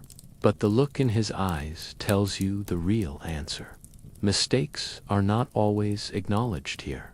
They are buried, forgotten, absorbed into the fabric of life. Justice is not blind. It watches closely and it has favorites. You begin to move differently, more cautiously. You keep your voice low in public. You do not linger where you are not expected. You do not question prices, even when you know you're being overcharged. You never touch anything without permission. When you see guards in the distance, you step aside. When you hear raised voices, you walk the other way. It is not that you are guilty of anything. It is that innocence is no shield here. Presence itself can be dangerous. One night, a rumor spreads that a man has been imprisoned for insulting a nobleman's poetry. It happened during a gathering in a courtyard, when he laughed at the wrong moment. Perhaps it was misunderstood. Perhaps it wasn't. Either way, he was taken away. No one has seen him since. People lower their voices when they talk about it. No one wants to be next. You wonder how many prisons the empire holds. How many names vanish from records, erased not by execution, but by obscurity. And still, justice can be beautiful. You hear a tale in the mosque courtyard about Emperor Jahangir himself, who once sat in judgment beneath a tree, listening to the pleas of a blind man whose land had been stolen. The emperor, the story goes, returned the land, punished the thief, and ordered that the judgment be recorded in gold ink. The people nod as the story is told, proud. You realize that in the hearts of many, the emperor is not just a ruler, he is the final court, the embodiment of justice. And if he does not always see clearly, then it is not for the people to say so. You lie awake that night, thinking of all the ways you could have already been punished for a wrong glance, for an accidental insult, for walking in the wrong place, touching the wrong object, speaking at the wrong time. You think of the boy with the almonds, of the merchant with the false scales, of the poet who laughed, and then you think of yourself, a stranger, an outsider, a person with no caste, no rank, no lineage, no history. If someone accused you of a crime tomorrow, who would defend you? Who would even know your name? Here, innocence is not enough. Here, survival is its own quiet sentence. The sickness comes slowly. At first, it is a faint ache in your joints, which you mistake for exhaustion. Then, a heaviness in your limbs, a slight cough, nothing alarming. You tell yourself it's the dust, or perhaps the heat. You've not eaten well. You haven't slept comfortably. A body, you reason, will protest under strain. You try to ignore it, but by mid-morning, the ache has grown deeper. You shiver despite the heat. A layer of sweat clings to your skin. The sounds of the city, the cawing birds, the distant clang of metal, the rolling chants of vendors begin to blend into a haze. Your mouth tastes metallic. Your stomach rolls. You sit in the corner of the courtyard, back against the wall, watching the life of the household move past you. No one notices you're not moving. No one sees the way your head droops. In this world, illness is a quiet affair acknowledged only when it cannot be ignored. By noon, the fever has taken hold. You lie curled on your cot, the heat of your own body oppressive. There is no cold cloth, no pills to lower your temperature, no clean bed linens or air conditioning to offer relief. A young servant notices your stillness and tells someone. An older woman from the house approaches. She feels your forehead with the back of her hand, then mutters something under her breath. She fetches a shallow bowl of water and dabs your skin with a damp cloth. She doesn't ask questions. There is no diagnosis, just motion born from experience. Later that day, a man arrives, middle-aged, bearded, carrying a cloth bundle and a wooden box. He is the Hakim, the physician, but he does not wear a white coat or carry instruments. He wears simple robes and sandals, and his hands are stained yellow at the fingertips from years of preparing herbs. He squats beside you and observes. He asks the woman a few questions in a soft tone, then leans forward and places his hand on your wrist. He does not look into your throat or shine a light into your eyes. He closes his own eyes, feeling your pulse slowly, deliberately, then nods slightly to himself. He opens his box and removes small pouches, dried roots, crushed seeds, folded leaves. He begins mixing them in a shallow brass bowl, adding a trickle of water to form a paste. He murmurs as he works not incantations, but ingredients. You catch familiar names: fennel, cardamom, neem, ashwagandha. He rubs the mixture between his fingers, then gestures for you to sit up. You do so, barely. He feeds you a small spoonful. It is bitter and gritty, and it clings to your tongue long after you've swallowed. He nods again, then wraps a warm cloth around your chest and speaks briefly to the others before slipping away. There is no written prescription, no instructions printed on a label. Medicine, here, is rooted in the Unani system, an ancient tradition based on the balance of 4 humors: blood, phlegm, yellow bile, and black bile. Disease is not an enemy to be fought, but an imbalance to be corrected. Heat must be cooled, dryness must be soothed. The body is a landscape to be tended, not a machine to be repaired. The Hakim does not ask what you ate or when it began. He does not search for a virus. He treats your condition the same way he would treat the wind or a wilting tree. You drift in and out of sleep. The fever tightens its grip. Time blurs. The day darkens into evening. Someone fans you with a palm leaf. You see a shape beside your bed, someone praying or watching or waiting. You do not know what they expect. You wonder how many people have died in this room, in this bed. You wonder how many fell ill and never recovered. There is no hospital to go to, no emergency number to call. Illness here is not an exception. It is part of life's rhythm, and so is death. The next morning, the fever breaks briefly. You wake, drenched in sweat, heart pounding, limbs trembling. The room spins when you sit up. The servant girl brings water. You sip. It tastes of clay and warmth. You ask for more, but she only gives you a little. Too much at once, you suspect, might be dangerous. You begin to understand how thin the line is between care and survival. No IVs, no electrolytes, just instinct and hope. The Hakim returns in the afternoon. He feels your pulse again, checks your tongue, sniffs the cloth near your neck. He seems pleased with the smell perhaps. It's the sweat leaving your body. He offers another potion, this one slightly sweeter. He speaks to the elder woman. You hear the word takat, strength. He wants you to eat. You are given warm milk mixed with ghee and jaggery. It's thick, heavy, unfamiliar, but your body welcomes it like fire in winter.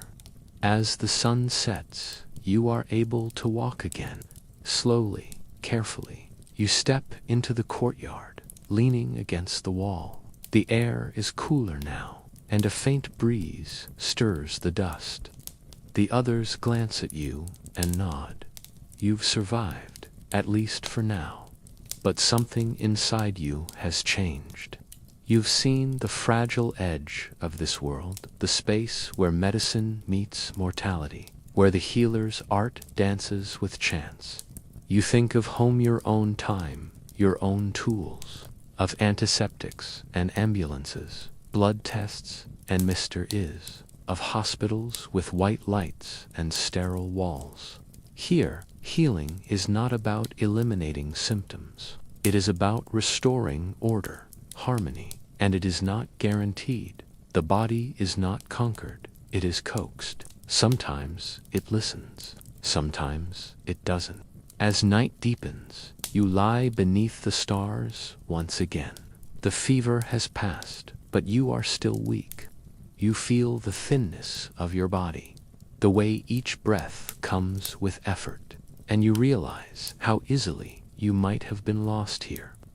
In a time when even a cough could become a sentence, when pain was endured without complaint, when recovery was a quiet blessing, not a right, and you wonder, for a long time, how many others never woke from the same sleep. The first sound you hear as you begin to recover is not birdsong or laughter, but a human voice, long stretched, echoing from a distant minaret. It floats through the morning air, gentle but commanding.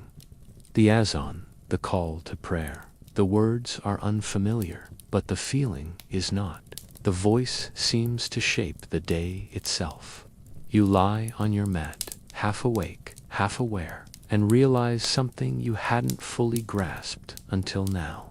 In the Mughal Empire, religion is not just something people do, it is something they live inside, like the heat, like the dust, like the emperor.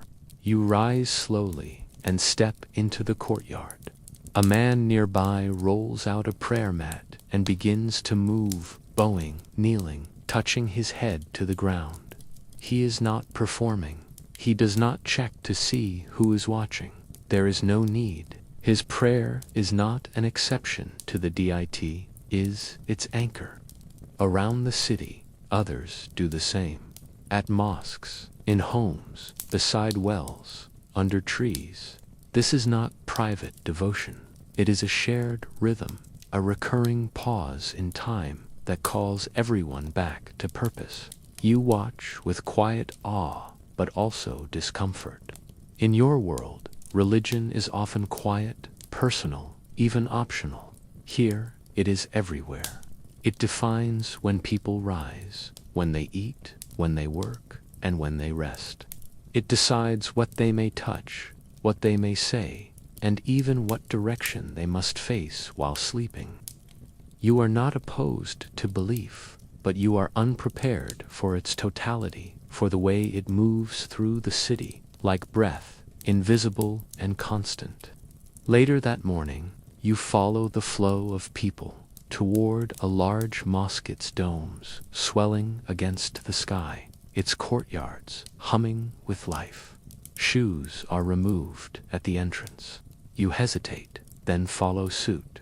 You step onto the cool stone, where hundreds have walked before you. Inside, the hush is not silence, it is reverence. Men sit in circles, reading aloud from thick texts. Others whisper prayers. A child carries a tray of rose water to sprinkle on the mats. You are a stranger, and you know it. You stand at the edge and listen, not daring to speak. You are in a sacred space, and you can feel the boundary of it, even without understanding the words. As you leave, you notice something more subtle, but just as powerful. The way religion shapes the very layout of the city.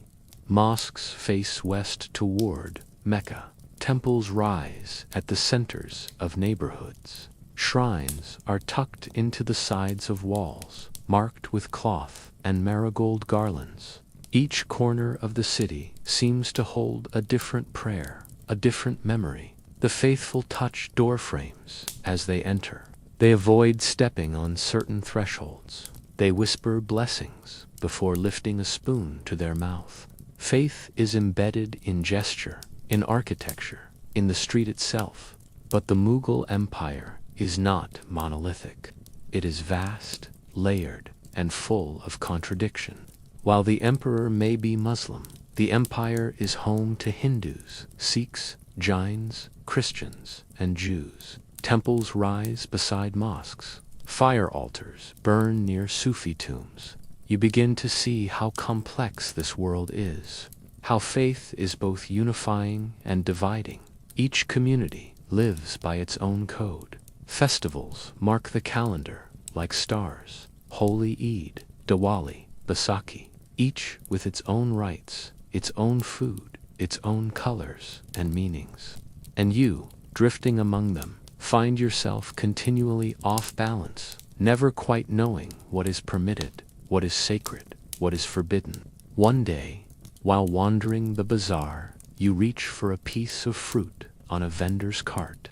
The vendor slaps your hand not out of rudeness, but reflex.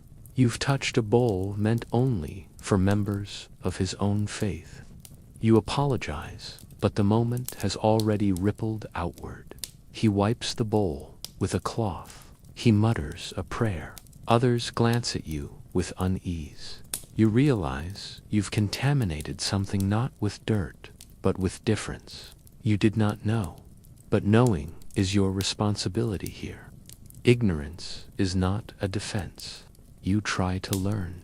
You ask careful questions. You watch people more closely. You notice how women in certain neighborhoods veil their faces more fully. how others mark their foreheads with red powder or wear silver bangles. You begin to understand that what people wear is not just style, it is statement. It tells the world who they are, who they answer to, and what rituals govern their lives.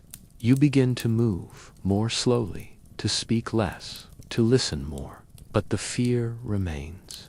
One wrong word, one misstep, one joke said to casually end, you could offend something sacred.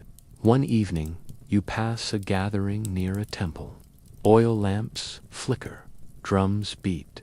A man dances in slow circles while others chant. The scent of incense drapes the air. It is mesmerizing, beautiful, and utterly foreign. You want to stay, but you sense the edge of belonging, the invisible wall that marks you as an outsider. You watch from the shadows, respectful but removed. Religion here is not a tourist attraction, it is a lived language. You don't speak it. And then, perhaps most unsettling of all, you begin to feel its pull, not toward belief, but toward structure, toward order. In a world without your usual guideposts, no phones, no schedules, no news feeds, these rituals offer rhythm. These prayers offer punctuation. The call to prayer becomes a clock. The temple bell becomes a beacon. Even fasting days begin to make a kind of sense. You begin to understand why people believe not just out of faith, but out of need. Faith here is how people survive the unpredictable. It is how they explain the flood, the fever, the famine. It is how they stay human in a world of uncertainty. And yet, you are not immune to the dangers. You hear stories. A man beaten for eating during Ramadan. A woman disowned for marrying across caste lines. A merchant punished for failing to tithe properly to his temple. Here, religion does not separate neatly from law or governance. It is part of both. A misstep in belief can become a political mistake. A private practice can become a public crime.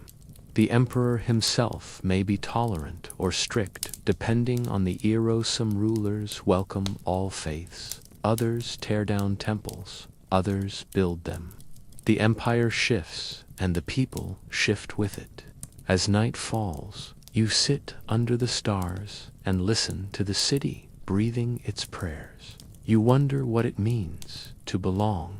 You wonder what it would take to be accepted in such a place, not as a guest, but as one of them. And you realize, with a quiet ache, that you never truly could. Not without years, not without lineage, not without surrendering what you were before. Here, religion is not a choice. It is the air.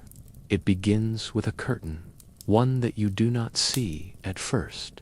You are seated in the courtyard during a quiet afternoon, when a woman crosses a doorway in the upper floor of the house. Just a glimpse, a motion, a shadow. She vanishes behind a thick veil of patterned cloth that hangs across the arch. The fabric flutters for a moment, then stills. No sound, no return, and you realize you've been living in a space with women, but not among them. They are here, but hidden, present, yet distant. You hadn't noticed before, but now the absence feels immense. As the day continues, you begin to observe more carefully. The women do not dine when the men do. They wait, they prepare the food, they serve it, and then they vanish only to return when the bowls have been cleared. Their laughter is faint and distant, coming from inner rooms you've never entered. Their feet move quickly across the floor when passing between chambers. Their heads are covered, their eyes are lowered. They speak softly, not because they are weak, but because the world requires them to be quiet. One morning, you witness the preparations for a family wedding. The house buzzes with motion, spices roasted, garlands strung, linen laid out to dry. You try to help, but are gently shooed away. This is women's work, and you do not belong. Through a half-open door, you see them working together, braiding hair, threading beads, dyeing hands with henna. Their hands are practiced, their movements are graceful. There is laughter, yes, but also tension. Instructions are followed closely. No one speaks out of turn. You notice a young girl, no older than 13, being dressed by two older women. She does not smile. You do not ask why. Later, you ask one of the men about the women in the household, where they sleep, what they do, whether they go out. He frowns, uncomfortable. They are inside, he says simply, where they are safe. The answer is both protective and possessive. Women, you begin to realize, are valued here, not for their presence in public life, but for their absence from it. They are honored, yes, respected, adored, even worshipped in poetry, but always from a distance. Their virtue is their invisibility. Their power lies in what they do not do. You hear the word purdah whispered in the women's quarters. It means veil, but it is more than that. It is a system, a custom, a wall. It separates men from women, public from private, visibility from silence. Among the elite, purdah is a sign of refinement. Among the devout, it is a gesture of modesty. Among the poor, it is often impossible. But in every part of the empire, it defines a woman's role before she even speaks. You learn quickly that to address a woman directly, especially one of high status, is considered inappropriate. Even eye contact, prolonged, is a form of intrusion. And yet, as with everything in the Mughal world, there are contradictions.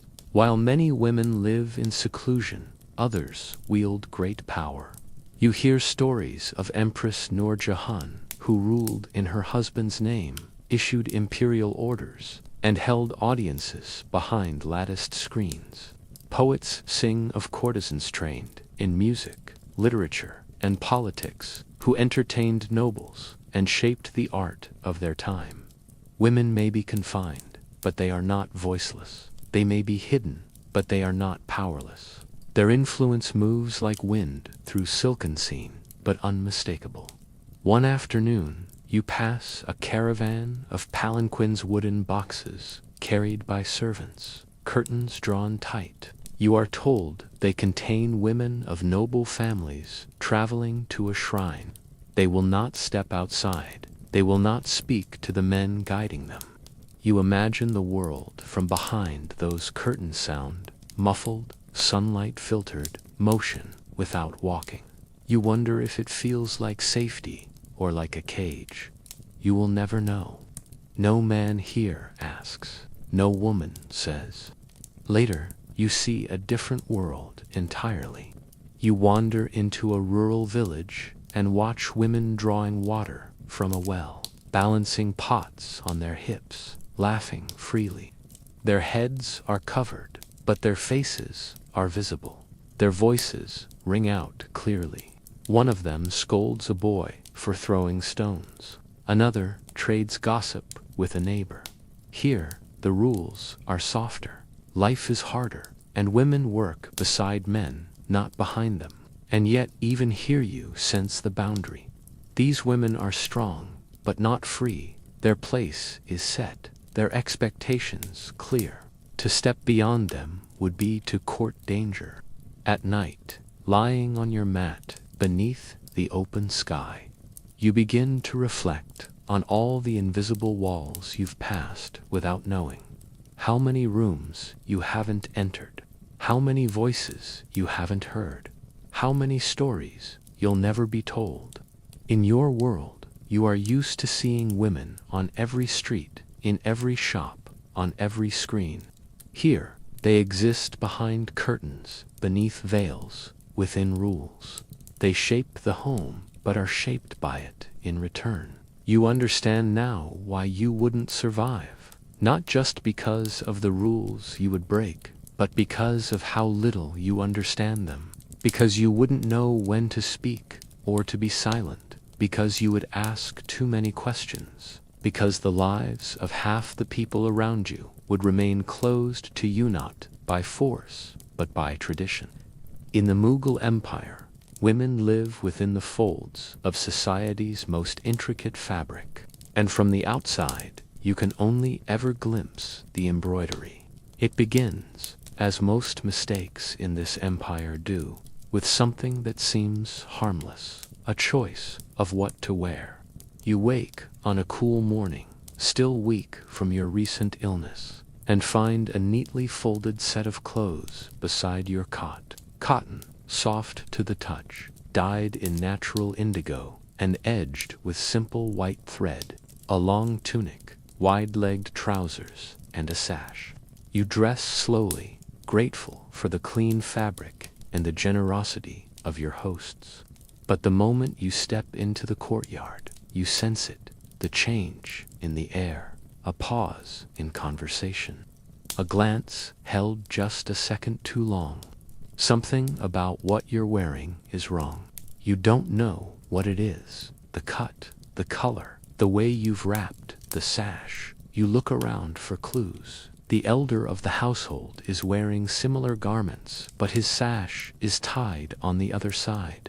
The servant boy helping in the kitchen wears trousers like yours, but his tunic is shorter, coarser, plain. A merchant passing by outside has draped a shawl over his shoulders, its edges embroidered with gold thread. The priest walking to the mosque wears all white. A soldier on patrol wears thick quilted armor and a curved dagger at his belt. Every person you pass is saying something with their clothing, and you, unknowingly, have spoken the wrong sentence. In the Mughal Empire, clothing is not simply protection from the elements. It is a system of symbols and unspoken language of rank, religion, occupation, wealth, and even region. Fabric, color, stitching, accessories tells a story, and every story is scrutinized. A high turban worn by someone of low birth is a statement. A noble's son dressing too simply may be mistaken for someone fleeing disgrace. A servant in rich fabric may be accused of theft.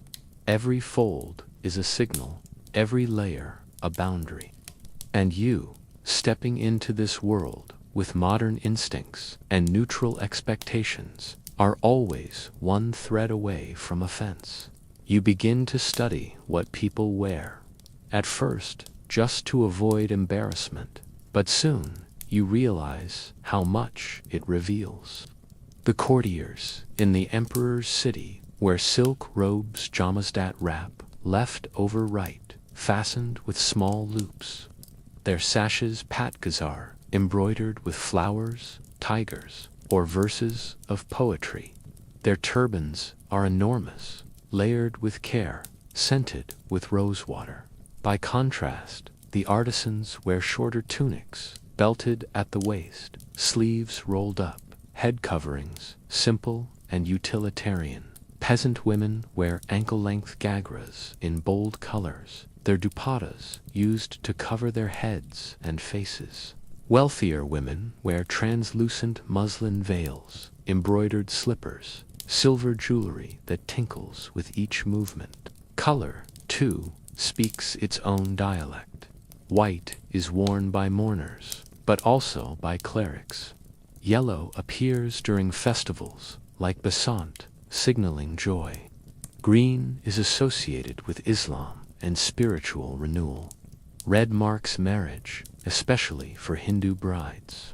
Indigo is common among laborers who work near dye pits. Saffron is sacred worn by sages and ascetics. You realize, with growing unease, that you've been walking through this coded world like a man holding a flag he cannot read. You've been shouting, without knowing, in a language everyone else understands. One day, you are invited to a local gathering poetry reading hosted by a minor noble. You are lent a robe to wear, finer than anything you've yet touched. It drapes across your shoulders like flowing water, the fabric cool and weighty, scented with attar.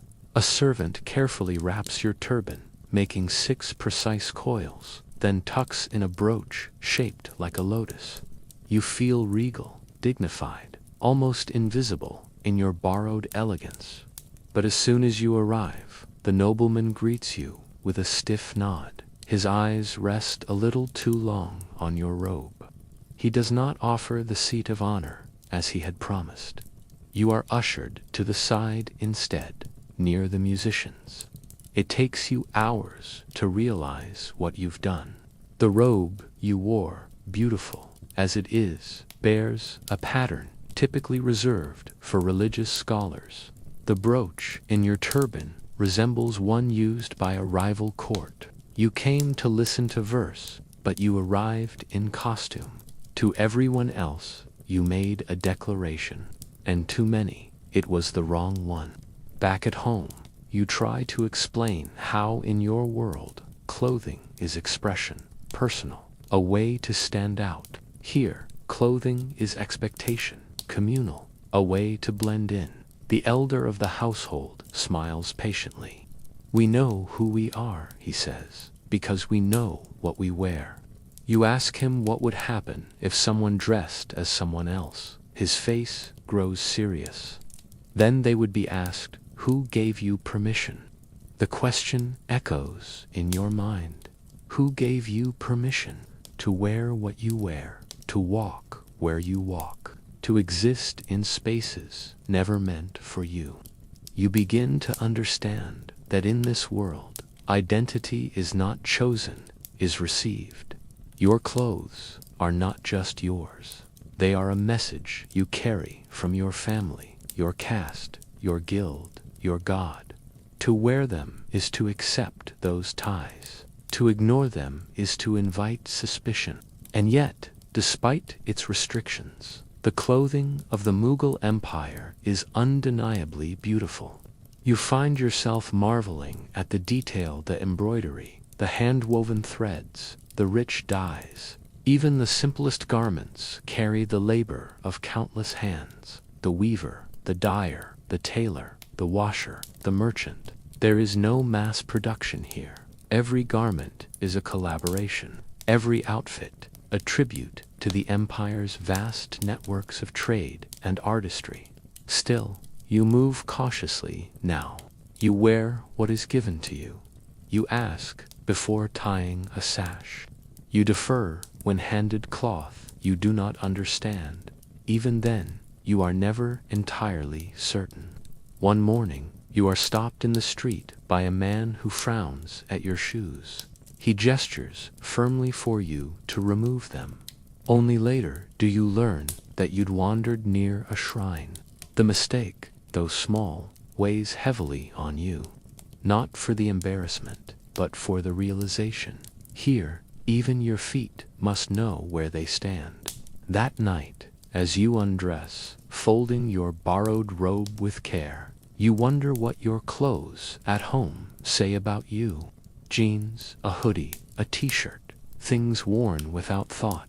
You imagine stepping into this world again, with nothing but those garments. You imagine how they would be read. Strange, shapeless, formless. You would be mistaken for a madman, or worse, for someone with no story at all. And in this empire, that is the most dangerous costume of all. You've now survived long enough to become restless. Your illness has passed, the fever faded, your strength slowly returning. You wake with fewer aches. You eat with more appetite. You walk longer before tiring. But you are still an outsider, drifting from moment to moment, always grateful, always quiet, never belonging. And something inside you begins to stir, not just hunger or curiosity, but purpose. In your world, it would be time to find work, to earn, to contribute.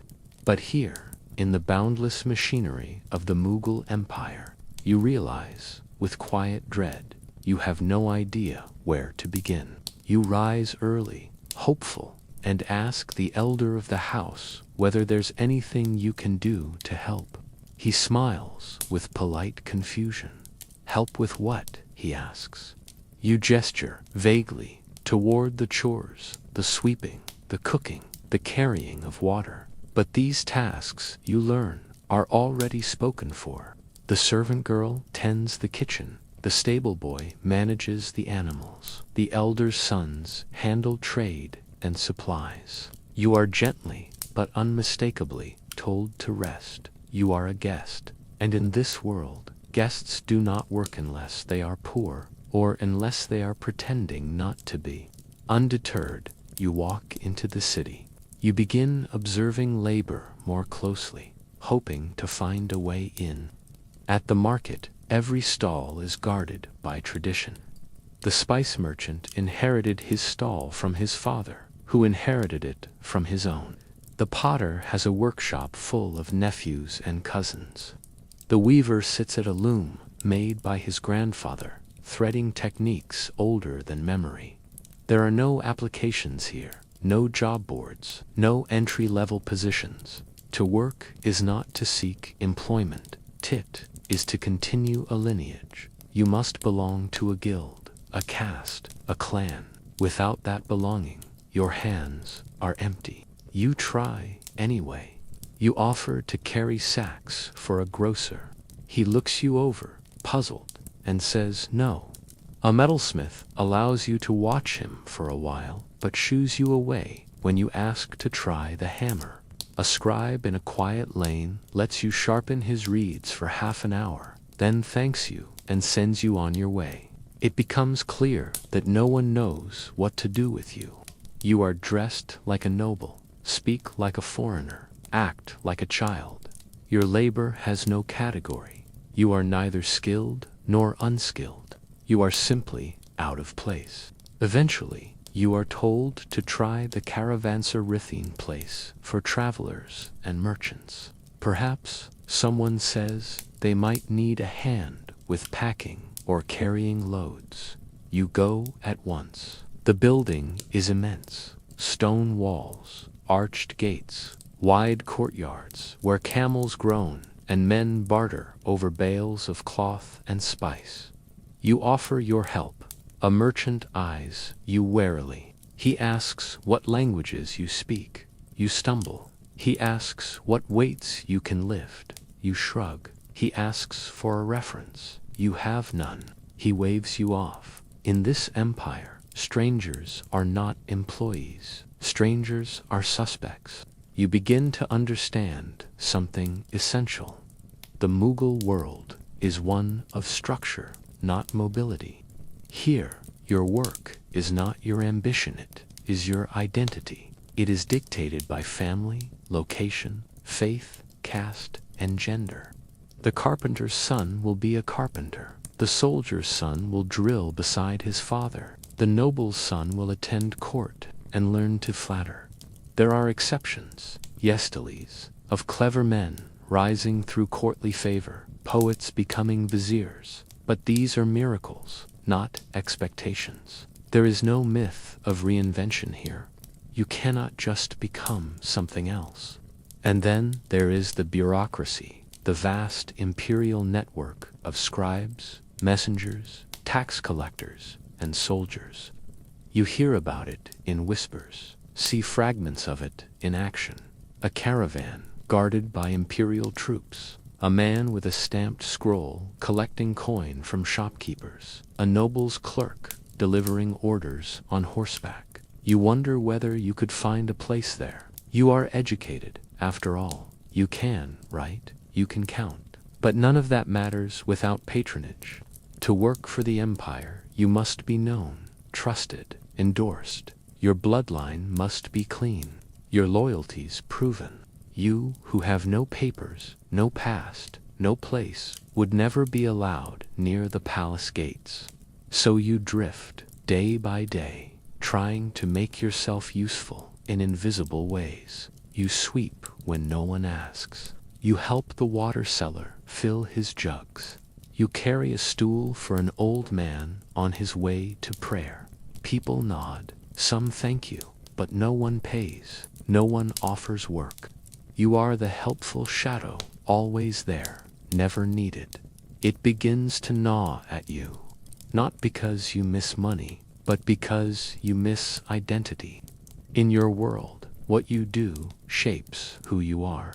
Here, who you are shapes what you are allowed to do.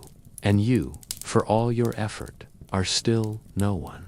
At night, you lie under the same sky and think of your old jobs of screens and meetings and forms and salaries. You think of your coworkers, your inbox, your title, and it all feels ridiculous, distant, like a play you once performed in a forgotten language. Here, labor is tangible.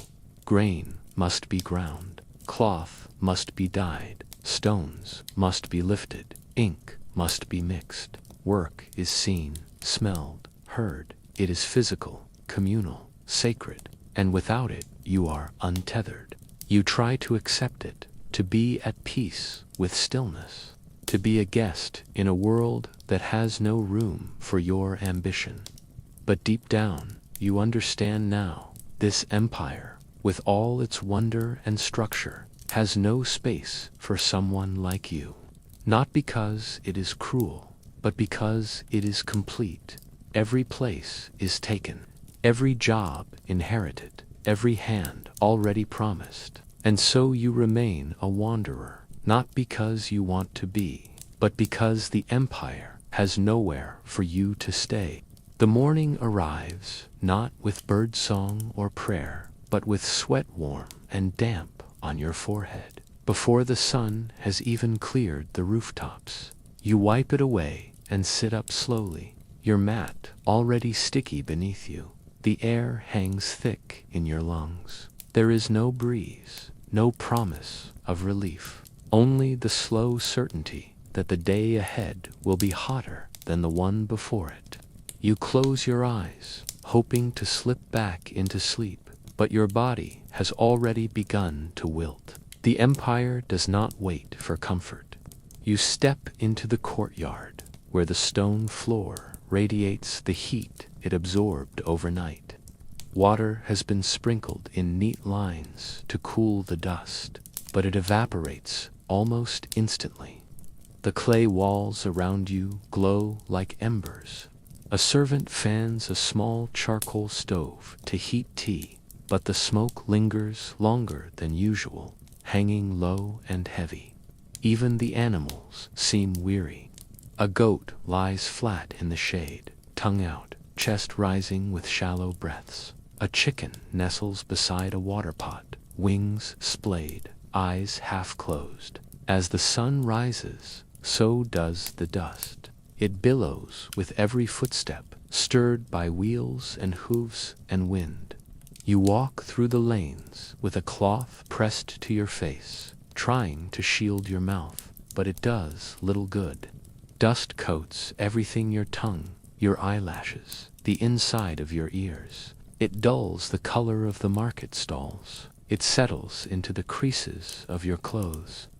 You see a child coughing in the corner of an alley, his face smeared with grime.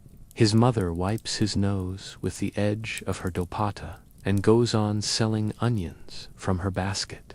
Here, dust is not an inconvenience. It is an element, a season, a mood. By midday, the sun becomes something more than heat. It becomes pressure. You feel it on your shoulders, your spine, your skull. Your body is slick with sweat, but the salt clings, refusing to dry. Your clothes sag, your sandals burn against your soles. The air feels wrong, thinner, heavier, more aggressive. There is no escape. The rooms inside the house offer no fans, no cooling vents. The shaded corners are still sweltering. You lie down and press a damp cloth to your neck. You think of air conditioning, not with longing, but with disbelief. It is a kind of magic that does not belong here. Then come the flies. They descend in quiet swarms, drawn to heat, to sugar, to everything. They crawl over mangoes, buzz around your tea, land on your arms. You swat them away, but they return. You watch a street vendor cover his wares with a mesh cloth, only to have dozens gather on top. You see a child with fly eggs crusted in the corner of his eye. You see food served with a flick of the wrist to scatter the insects. The people here do not flinch. They live with it. They expect it. You try to learn. You try to sit still and endure. But the stillness brings other visitors. You scratch at your ankle, then your wrist, then your neck. The itching is fierce, insistent. Tiny red bumps begin to appear. Mosquitoes, you realize. You slap one against your leg and find your own blood smeared on your palm. They come at dusk, most of all quiet, efficient, endless. You sleep under a cloth, but they find their way in. You wake with welts. You hear them in your ears. You begin to understand the fear behind the word malaria. The empire has many enemies, but this one is small, invisible, and always hungry. Illness follows the heat, not in a dramatic wave, but in a slow weakening. You see it in others first. A merchant's son with yellow eyes and trembling hands. A beggar whose cough echoes down the street. A girl whose fever burns through her sleep. You ask what they suffer from, and the answers come in riddles. Bad air, imbalance, heat in the blood. There are no diagnoses, only names passed down like folklore. Top Bucker, Kali Hawa. Everyone seems to carry some ailment. Everyone walks with a limp, a cough, a quiet complaint. There are no clinics, no hospitals. Healing is communal, or not at all. You see women boiling neem leaves to bathe a child. A man grinding turmeric to press against a wound. A priest tying charms to wrists and chanting verses. Sometimes the person improves. Sometimes they do not. But no one stops. Work continues. The empire churns on indifferent. You realize that here, illness is not interruption, it is part of the rhythm. A verse in the long poem of survival. Even water is suspect. You drink carefully, knowing the dangers. But you see others drink freely from wells, from pots warmed by the sun, from jars coated in algae. You watch a man scoop water with his hands, rinse his mouth, and smile. You envy him. Your stomach churns with every sip. You carry a faint nausea, always waiting for it to become something worse. There is no bottled water, no filter, only trust in the old wazer, in your body's ability to adjust before it fails. And yet the people endure. They wear loose cotton soaked in sweat, and they keep moving. They shield their eyes with palms and squint into the sun. They laugh under shade trees, fan themselves with folded leaves, and joke about the heat. Children chase each other through the dust without complaint. Laborers stack bricks with bare hands. Street vendors cook over open flames. Life does not pause for the heat. It grows within it. It adapts. But you, modern, fragile, foreigner, not made for this world. You are melting, aching, unraveling by the hour. At night, you lie awake, your skin hot, your breath shallow. The air feels stale, unmoving. You hear dogs barking, insects buzzing, the low hum of life that never quite sleeps. The mat beneath you is damp. The roof above you creaks. You press a cool cloth to your forehead and close your eyes. But there is no escaping the empire's touch. Even in dreams, it is heat and dust and fever. And always, always, the waiting bite of what comes next. You hear the music long before you see its source, soft strings echoing in the warm dusk air, joined by the slow pulse of a drum and the rising drone of a flute. It carries through the alleyways like a distant memory, full of longing and promise. Drawn by the sound, you follow it through a winding path, past darkened stalls and oil lamps flickering like fireflies. You emerge into a courtyard lit by lanterns, where people gather in loose circles on woven mats. A performance is beginning. You sit at the edge, curious and unsure, your heart hopeful.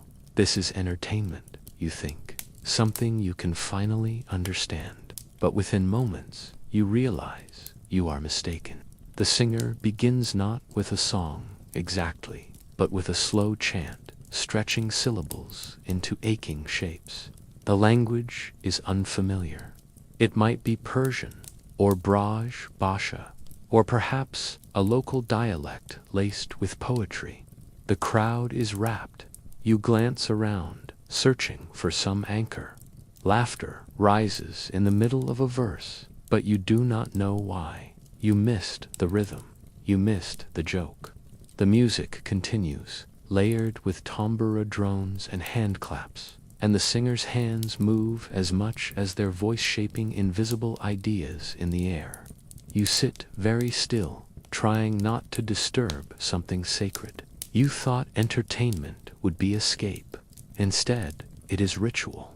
The rules are unknown to you, but everyone else seems fluent in them. The verses reference stories you don't know, tales of lovers from long-dead kingdoms, of gods disguised as birds, of battles that may never have happened.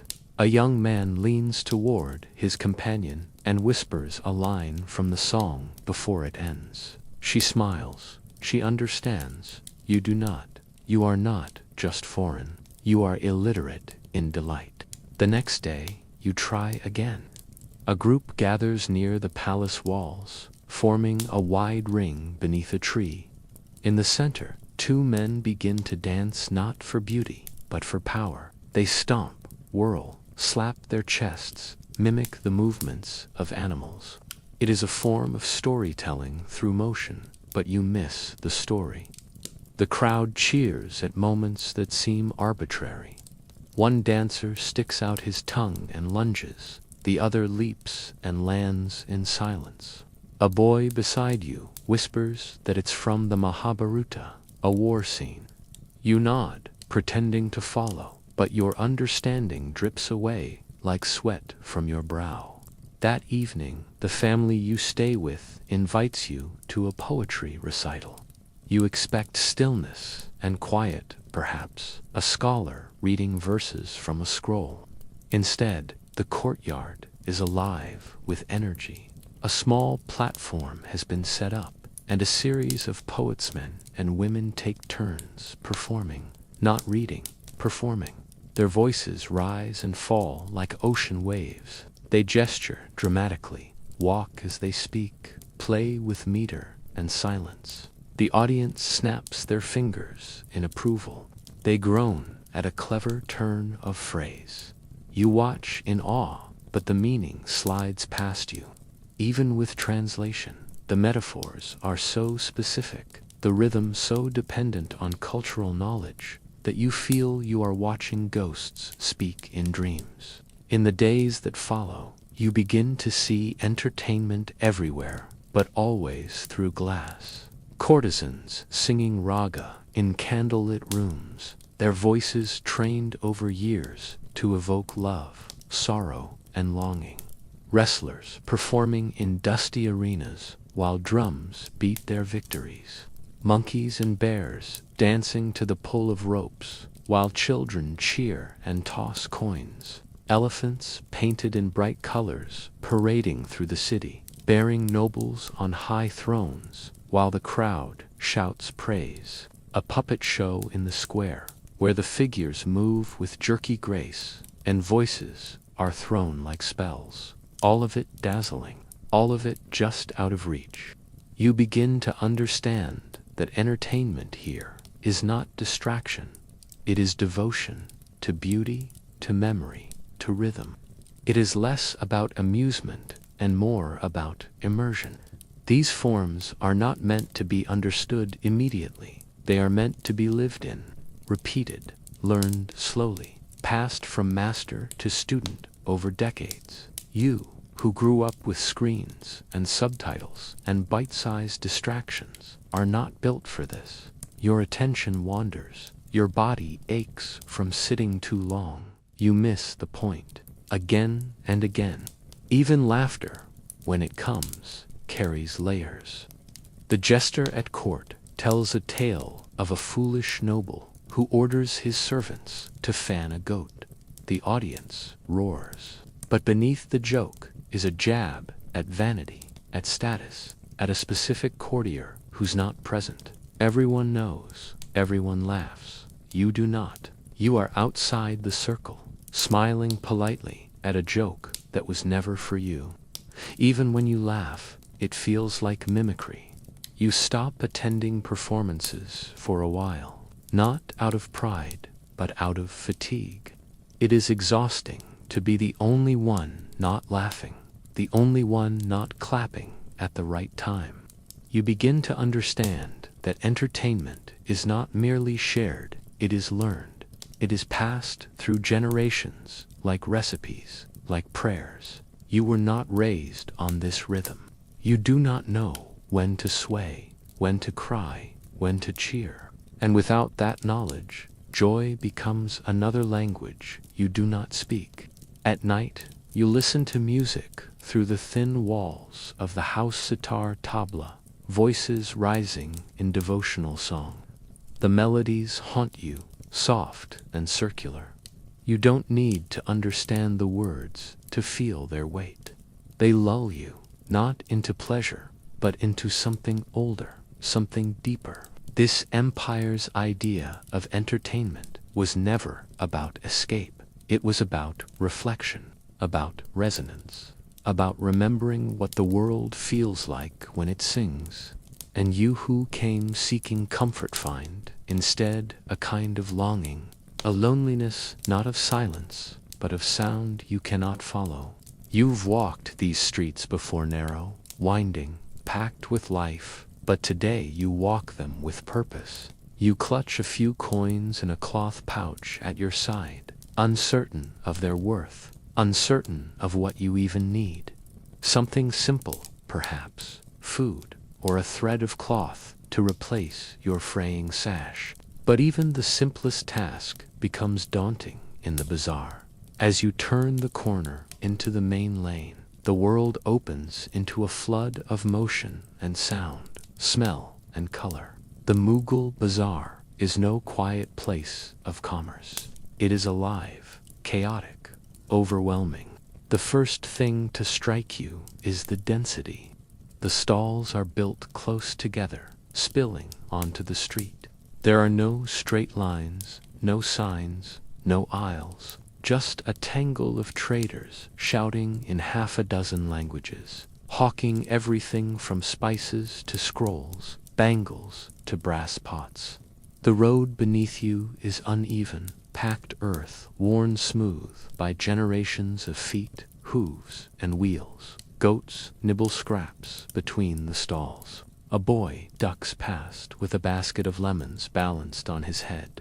A camel lumbers by, unmoved by the press of bodies. You are already sweating. You stop at a fruit cart, enticed by a heap of pale green guavas. You pick one up, and the vendor raises his eyebrows. "Paunch pisa," he says. You hesitate. You don't know if it's fair. You try to hand him a coin, but he shakes his head. "Nahi, deuce pisa," he insists. You're confused. He just said 5, now 10. You glance around, flustered. Another customer laughs. The vendor grins. This is the dance, the negotiation, the test. You realize you're expected to argue, to push back, to claim your price, but you don't know how. Your silence brands you as a fool or worse. Eventually, you overpay just to end the exchange. The guava is warm and fragrant in your hand, but it feels like defeat. You step aside, watching others haggle effortlessly. with a rhythm that feels rehearsed. A woman points to a bolt of fabric. The merchant quotes a price. She scoffs, counters, walks away. He calls her back, lowers the price. She shakes her head. A child tugs her sleeve. She finally agrees. Coins exchange hands. Smiles are shared. There is no hostility, no trickery, just ritual, performance. You realize that here, buying is not a transaction. It is a conversation. You press deeper into the market, drawn by the scent of saffron and wood smoke. You pass a bookstall stacked with thick palm leaf manuscripts and scrolls tied in silk. You cannot read them, but you feel their gravity. Beside it, an old man sells perfume in tiny glass vials of rosé, jasmine, vetiver. He gestures for you to smell dabbing oil on the inside of your wrist. The scent is rich, intoxicating. But when you ask how much, he does not answer directly. Instead, he asks where you're from, who you serve, how long you'll stay. Here, even the price of perfume depends on your place in the world. The crowd shifts, and you are nearly knocked aside by a group of boys chasing each other with sugarcane stalks. You retreat into a shaded alcove where jewelry glints in the half-light, silver anklets, glass bangles, gold nose rings. A young man behind the stall watches you with narrowed eyes. He does not greet you. You understand. You are not a woman. This space is not for you. Even here, in the whirl of commerce, there are lines that must not be crossed. Every product has a code, every stall a subtle clientele. You attempt to buy cloth, a simple length of cotton, to fashion a fresh turban. The vendor shows you dozens of bolts, each more colorful than the last. You are overwhelmed by choice, by texture, by price. You point to one in pale blue, and he frowns. Not for you, he says. Too plain. You want this. He unrolls a crimson length, stitched with gold thread. It dazzles in the sun. You shake your head. It's too much, too expensive, too visible. But he insists. Good for Sahib, he says. Royal color, auspicious. You try to protest, but he wraps it around your head before you can resist. People nearby begin to stare. The fabric shines. Your ears burn. You leave the stall without buying anything, dizzy with shame and heat. Your pouch is still half full, but you feel spent. There is no guide here, no receipt, no menu or label. To shop in the Mughal world is not about choosing, it is about knowing. Knowing what you are allowed to buy. Knowing what others expect you to want. Knowing how much is too much, how little is insult. You know none of it. You are a walking question in a world full of answers you cannot read. As the sun begins to lower, the market softens. Lamps are lit, casting golden shadows across the stalls. Musicians appear, plucking quiet melodies as vendors begin to pack away their wares. A boy sells cups of buttermilk from a clay pot. You buy one, no haggling this time. He smiles and hands it over with two hands. It's cool, slightly sour, refreshing. You sit beneath an awning and sip slowly, letting the rhythm of the bazaar pass over you. The chaos has become music now. The voices blend into a hum. You are still out of place, but for a moment, you are not alone. And in that moment, you understand something quiet but true. You don't need to master the market. You only need to witness it, to see it not as a puzzle to solve, but as a story told in spices and silks, laughter and noise. You are not its hero, you are its audience. And for a day, at least, that is enough. Word spreads before dawn that there will be an audience at the provincial seat, a durbar held in the great red sandstone complex beyond the river. No one says whether the emperor himself will appear, or whether his governor, backed by imperial authority, will preside. And in truth, it hardly matters. Where imperial space gathers, power gathers. You join the flow of bodies heading toward the fort, moving past fields silvered with morning dew into causeways lined with watchtowers. Banners whip in the early light. Guards at the outer gate sort the crowd without speaking much at all. A look at your clothing, a glance at your hands, and you are passed to the side, reserved for common petitioners and guests of no record. Already you feel smaller. Inside the first enclosure, the air smells of damp stone and horse. Courtyard follows courtyard, each higher and narrower than the last, as if proximity to authority must be earned by compression.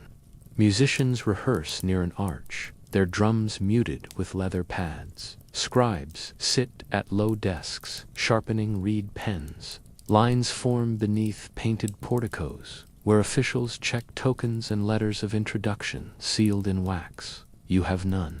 A clerk you once fetched water for recognizes you, hesitates, then waves you into the outer audience terrace with the smallest tilt of his wrist. Gratitude floods through you, debt too. Nothing at court is free. The audience hall of petition, open to the public, is vast and shaded by a high wooden canopy that casts the floor in patterned light. Cushioned balustrades divide space by rank. Nobles sit forward, backs straight, robes immaculate. Soldiers stand behind them in a row that looks unbreakable. Traders, landholders, and villagers cluster at the rear, each holding gifts or documents rolled in cloth. Heat builds under the roof, and the smell of sandal paste and sweating armor mingles with incense. A herald steps forward and recites titles in a sonorous voice that seems to lengthen the air. Every name is a ladder, every rung matters. You keep your eyes low. Protocol here has sharper edges than steel. At the far end, behind a carved yali screen, a figure appears at a windowed balcony. Some murmur that it is the emperor granting Jaraka sight. Others insist it is the subadar acting under imperial sanction. You cannot tell. The distance and latticework reduce power to silhouette, which somehow makes it greater. People bow in waves, like grain before wind. Petitions tied with colored cord are lifted high so clerks can see them. A chain of bells hangs from a pillar. Legend says anyone may pull it to demand imperial justice, yet no one touches it. Here you understand that visibility is privilege and danger at once. To be seen is to be judged. Gifts begin to move forward. A Rajput captain presents a sword inlaid with jade. A merchant offers Persian carpets dense with knotwork. A Sufi scholar places a manuscript before officials, wrapped in white cloth. Each offering is logged, weighed in value and intent. In return come farmans, folded decrees that grant tax remission, land assignments, military rank. You hear the word mansab whispered again and again. Rank is counted not in titles alone, but in horses owed, men to be raised, revenues to be drawn from distant estates. The court is an engine of accounting. War, poetry, irrigation, rebellion, all become entries in ledgers. You have no place in those ledgers. Therefore, you do not exist. Languages collide like monsoon rain on stone.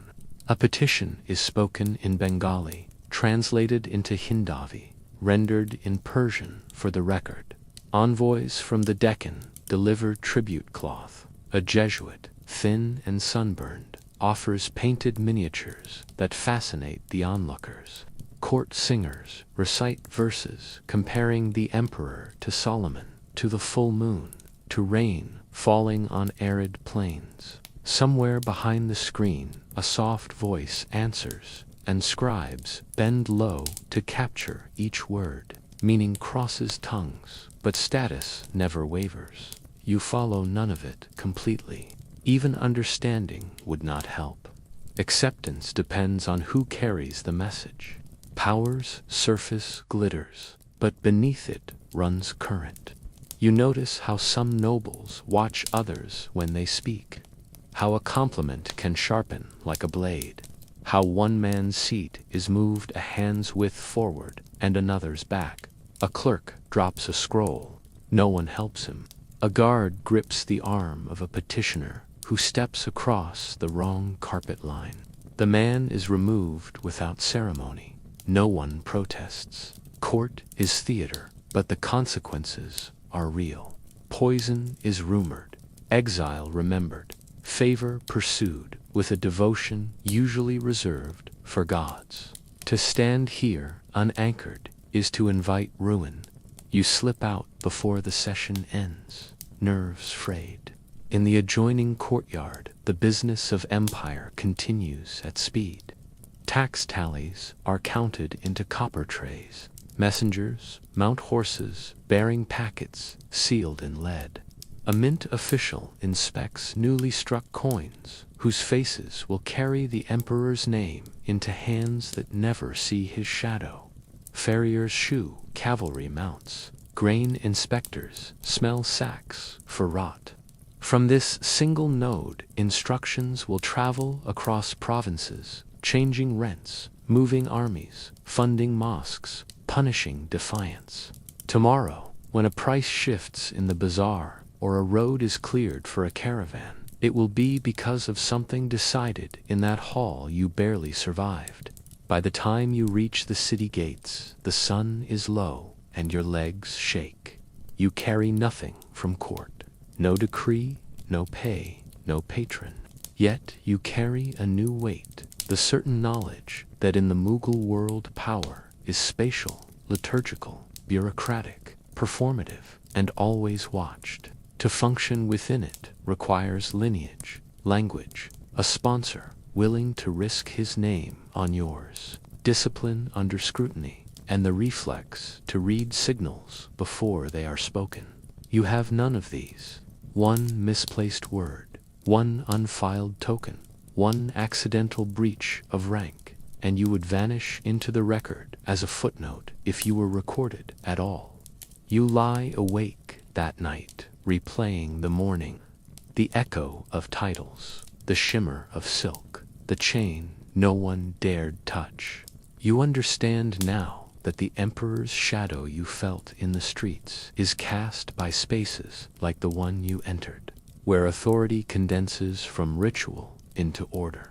You would not survive at court, not because swords flash there every hour, but because power here is subtle and total. It requires fluency you do not possess, patience you have not learned, and protection you cannot claim. Best to watch from a distance, you tell yourself. Yet distance in this empire is illusion. The decisions made behind carved screens shape even the mat on which you sleep. You thought night would bring relief. You imagined a stillness settling over the empire once the sun had gone, the heat lifting, the bustle easing, the streets emptying into sleep. But you quickly learn that Mughal nights are not restful. They are full of sound, of heat, of motion, of creatures, of voices just beyond the walls. If day was overwhelming, night is unnerving. You are never alone, and you are never quite at peace. The first thing you notice is how long the day lingers. Even after the sun disappears, the earth radiates heat like a stubborn ember. The clay walls around you, baked for hours, exhale warmth that seeps into your bedding. The mat beneath you clings to your damp back. The air does not move. No fan hums. No breeze stirs the curtains. You shift your position, hoping for a cooler patch, but there is none. Sweat pools beneath your knees, behind your neck. You close your eyes, but your skin will not let you forget it is suffering. The sounds begin gradually. A distant dog barking, then another. A low murmur of voices from a neighboring courtyard, too faint to follow, but impossible to ignore. A hawker calling his final wares into the darkness, dragging his cart past the wall. Then the insects. Their buzz is not rhythmic or soothing, it is erratic, grating, like wires snapping in your ears. Crickets, yes, but others too unfamiliar, louder, more insistent. You swat at the air, but they remain, circling your face with invisible wings. You lie there, still and sweaty, wondering how anyone sleeps in this. Then comes the real assault, the mosquitoes. You thought you'd adjusted to them during the day, when at least you could move, slap, seek shade. But at night, you are exposed. Your limbs, uncovered for relief, become a feast. You wrap yourself in cloth, but they find your ankles, your forehead, the bend of your elbow. You kill one, another takes its place. Your skin stings. You itch. You try to ignore it, to breathe deeply, to count heartbeats, but the buzzing returns with every exhale. You hear coughing nearby, deep, phlegmy, unrelenting. Someone else is awake, struggling. A child whimpers. A man groans. The village, you realize, does not sleep in perfect silence. It rests uneasily. Too many bodies share too little space. Too few barriers block noise, heat, smell. The closeness is comforting in the daylight, communal, protective, but at night it feels like entrapment. Privacy is a modern dream. Here, even your thoughts feel overheard. The walls are thin. A breeze might pass through if there were one, but there is none. The ceiling is low, the plaster cracked. A gecko skitters along the beam. You watch it upside down, marveling at its grip. Then, with a thump, a rat leaps from one ledge to another and disappears behind a sack. You freeze. You hear it chewing. You pray it finds something other than your blanket worth its attention. Outside, hooves clatter on stone. A cart, a patrol, a traveler arriving late. You never find out. You only know that this world does not sleep when you do. And then the calls begin, long before sunrise. The first is Distenta Muezzin's voice, rich and wavering, floating from a minaret hidden by darkness. Others follow, rising in response, not in unison but in sequence, like candles being lit across a vast hall. The adhan is beautiful, but it does not comfort you. It reminds you that the day is already approaching, that your chance at rest has slipped through your fingers like river water. You sit up, eyes dry, back sore, head buzzing. In your world, sleep was engineered, temperature regulated, noise dampened, light controlled, insects banished. Here, sleep is something you chase and rarely catch. You begin to understand the stillness in the villager's eyes, the heavy blinks, the long silences at dawn. They do not sleep long. They sleep briefly, in shifts, in corners, in bursts. They rest when they can, where they can. The midday nap is sacred. The shaded bench, a throne. The nodding head during prayer, forgiven. You are learning to sleep like them, not because you choose to, but because the empire does not grant you the luxury of choice. And still, there is a beauty to it. In the quietest hour before dawn, when the insects grow quiet and even the dogs surrender to rest, the sky deepens to indigo.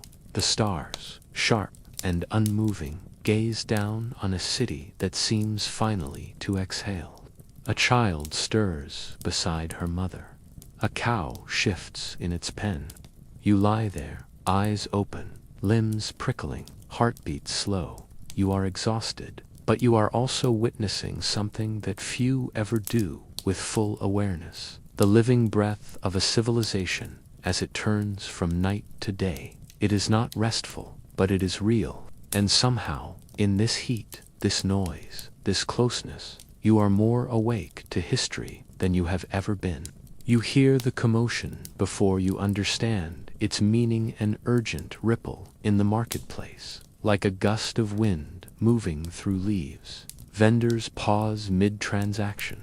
A child stops chewing his sugarcane. Two men lower their baskets and tilt their heads toward the sound. In the space of a few seconds, 1,000 invisible threads snap taut. The crowd begins to part knot quickly, but with cautious choreography. Something is happening. Someone is being judged. You feel your throat dry, though you don't know why. You're not the one on trial. And yet, in the Mughal Empire, justice does not feel distant. It lives in the open air. They bring him forward, a young man, wrists bound with thick rope, shirt torn, eyes wide but dry. He is barefoot. His ankles are dust-covered.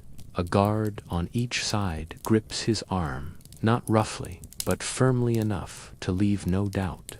Behind them walks a qazi, or perhaps a deputy. It is hard to tell. His robe is fine, but not ornate. He carries a small scroll and a long wooden staff, not for walking, but for presence. The accused is led to a clearing near the well. There is no raised platform, no wooden bench, no courthouse in the sense you know. Justice in the empire walks on its own 2 feet. The charge is spoken aloud, not read. A goat stolen, a witness named, an owner aggrieved. There is no jury. There is no defense attorney. The accused speaks briefly. He says the goat wandered. He says it came to his door on its own. He says he meant to return it. The qazi listens without expression. His assistant writes on a board with ink and reed. A few questions follow, simple, almost conversational. Was the goat branded? How many witnesses? Were there others who saw him feeding it? The accused nods, then hesitates. It is enough. The qazi closes his scroll. A decision is made. It is not that the process is arbitrary. On the contrary, it follows a rhythm, a pattern of inquiry, rooted in tradition and Islamic law. The Mughal legal system blends Sharia with local customs, Hindu codes, imperial decrees, and the discretion of appointed judges. But none of it looks like the system you expect. There are no appeals, no legal jargon, no cross-examination, just the weight of testimony, status, and precedent. The qazi pronounces the verdict, guilty. The punishment, 10 lashes. The crowd barely stirs. This is ordinary. A goat was stolen. A rule was broken. A price must be paid. The boy is tied to a post, shirt removed. The whip is not a theatrical instrument. It is real braided leather, stiff, cracking. A man steps forward to administer the blows. He is not angry. He does not yell. His arm swings like a pendulum. With each strike, the boy's back jerks. After 5 lashes, he lets out a cry. After 10, he slumps. The ropes hold him upright. A cloth is thrown over his back. Water is poured on his neck. The guards untie him. The qazi nods. It is finished. There is no applause, no jeering. The spectators turn back to their stalls. Lentils must be weighed. Fabric must be cut. Life continues. You stand frozen, not because the punishment was cruel by historical standards. It was not. But because it happened so quickly, so publicly, so efficiently. You realize that in this world, justice is not a debate. It is an action. It is something seen, felt, heard. It teaches, it warns, and it happens in full daylight. There are more severe punishments, for theft, for treason, for murder. Some involve branding, some involve mutilation. Some are carried out before the palace gates, meant to echo through the city.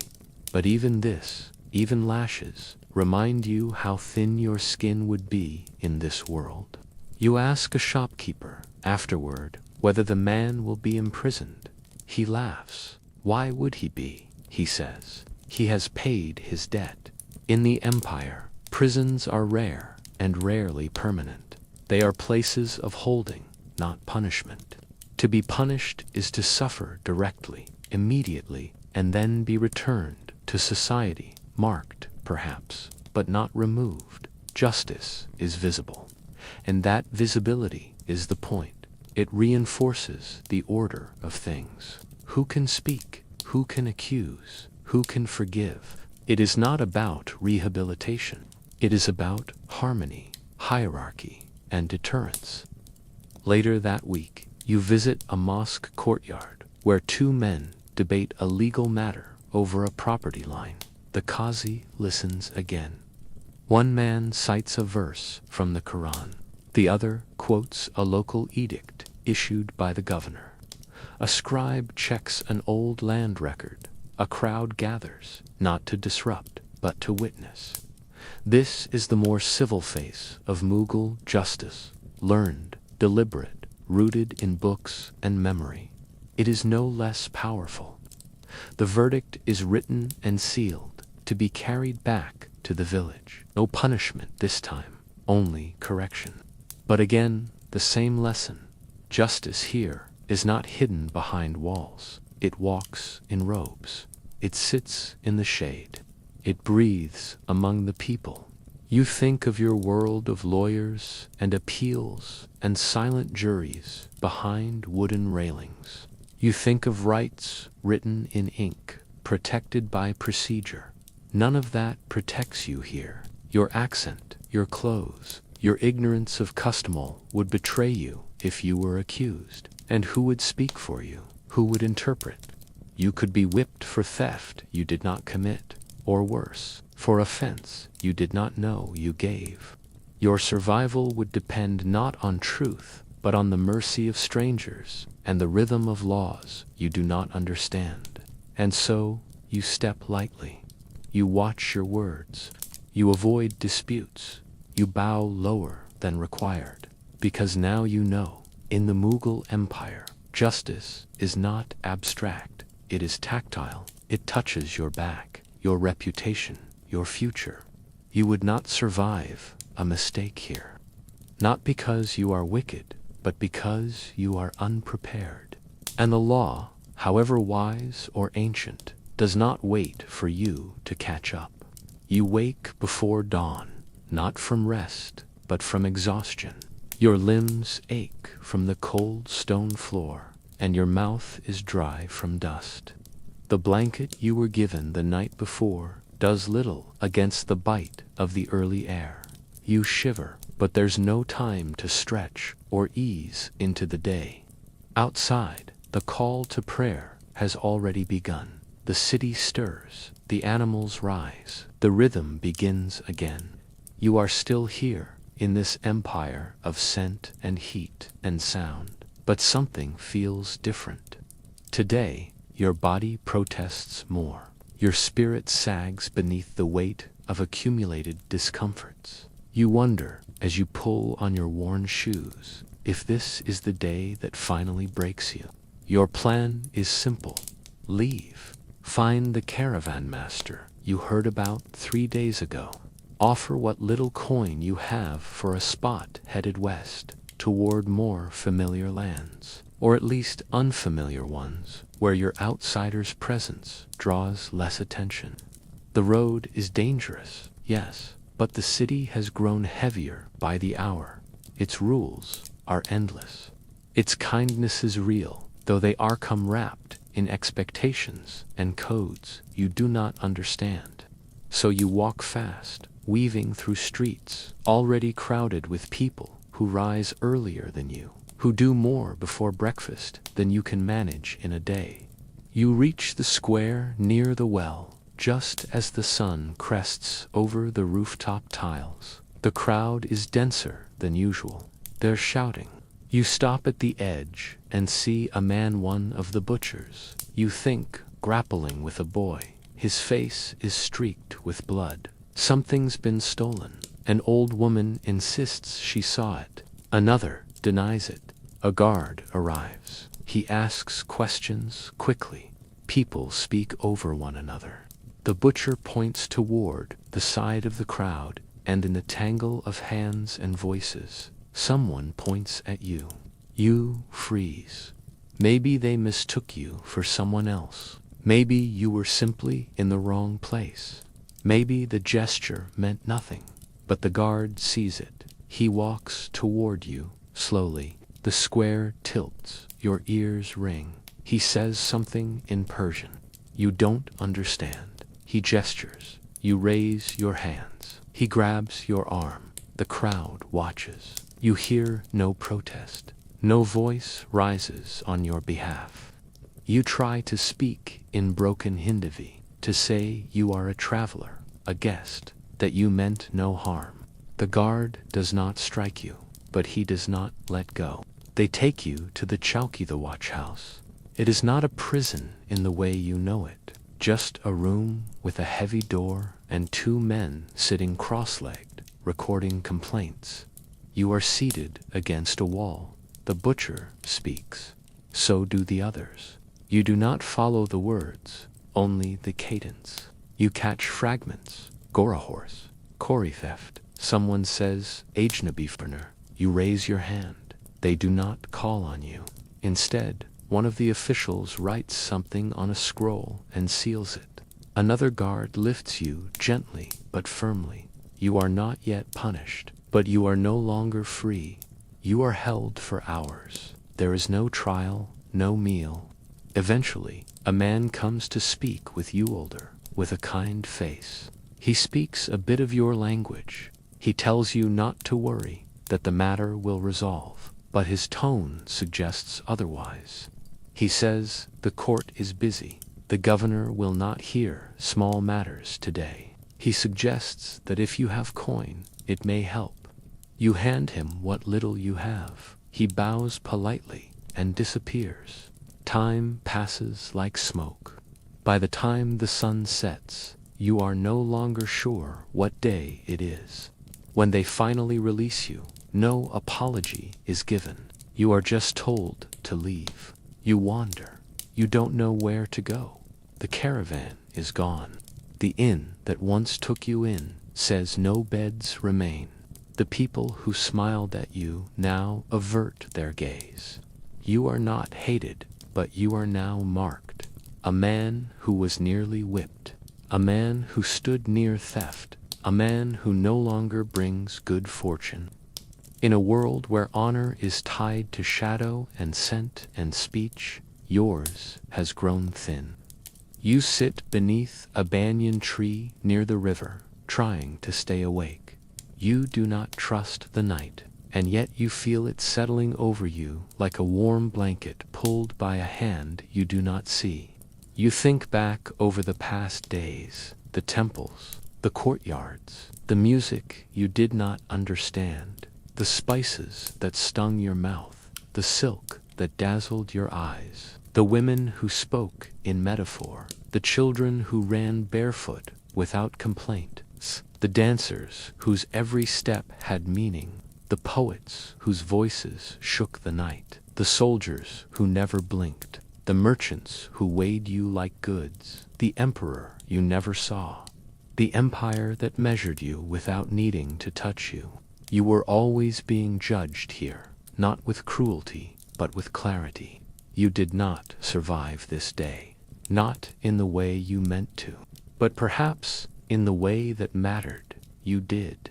You saw the empire not its myths or its monuments, but its movement, its texture, its breath, and you felt in your bones what it meant to be a stranger, not just in space, but in time.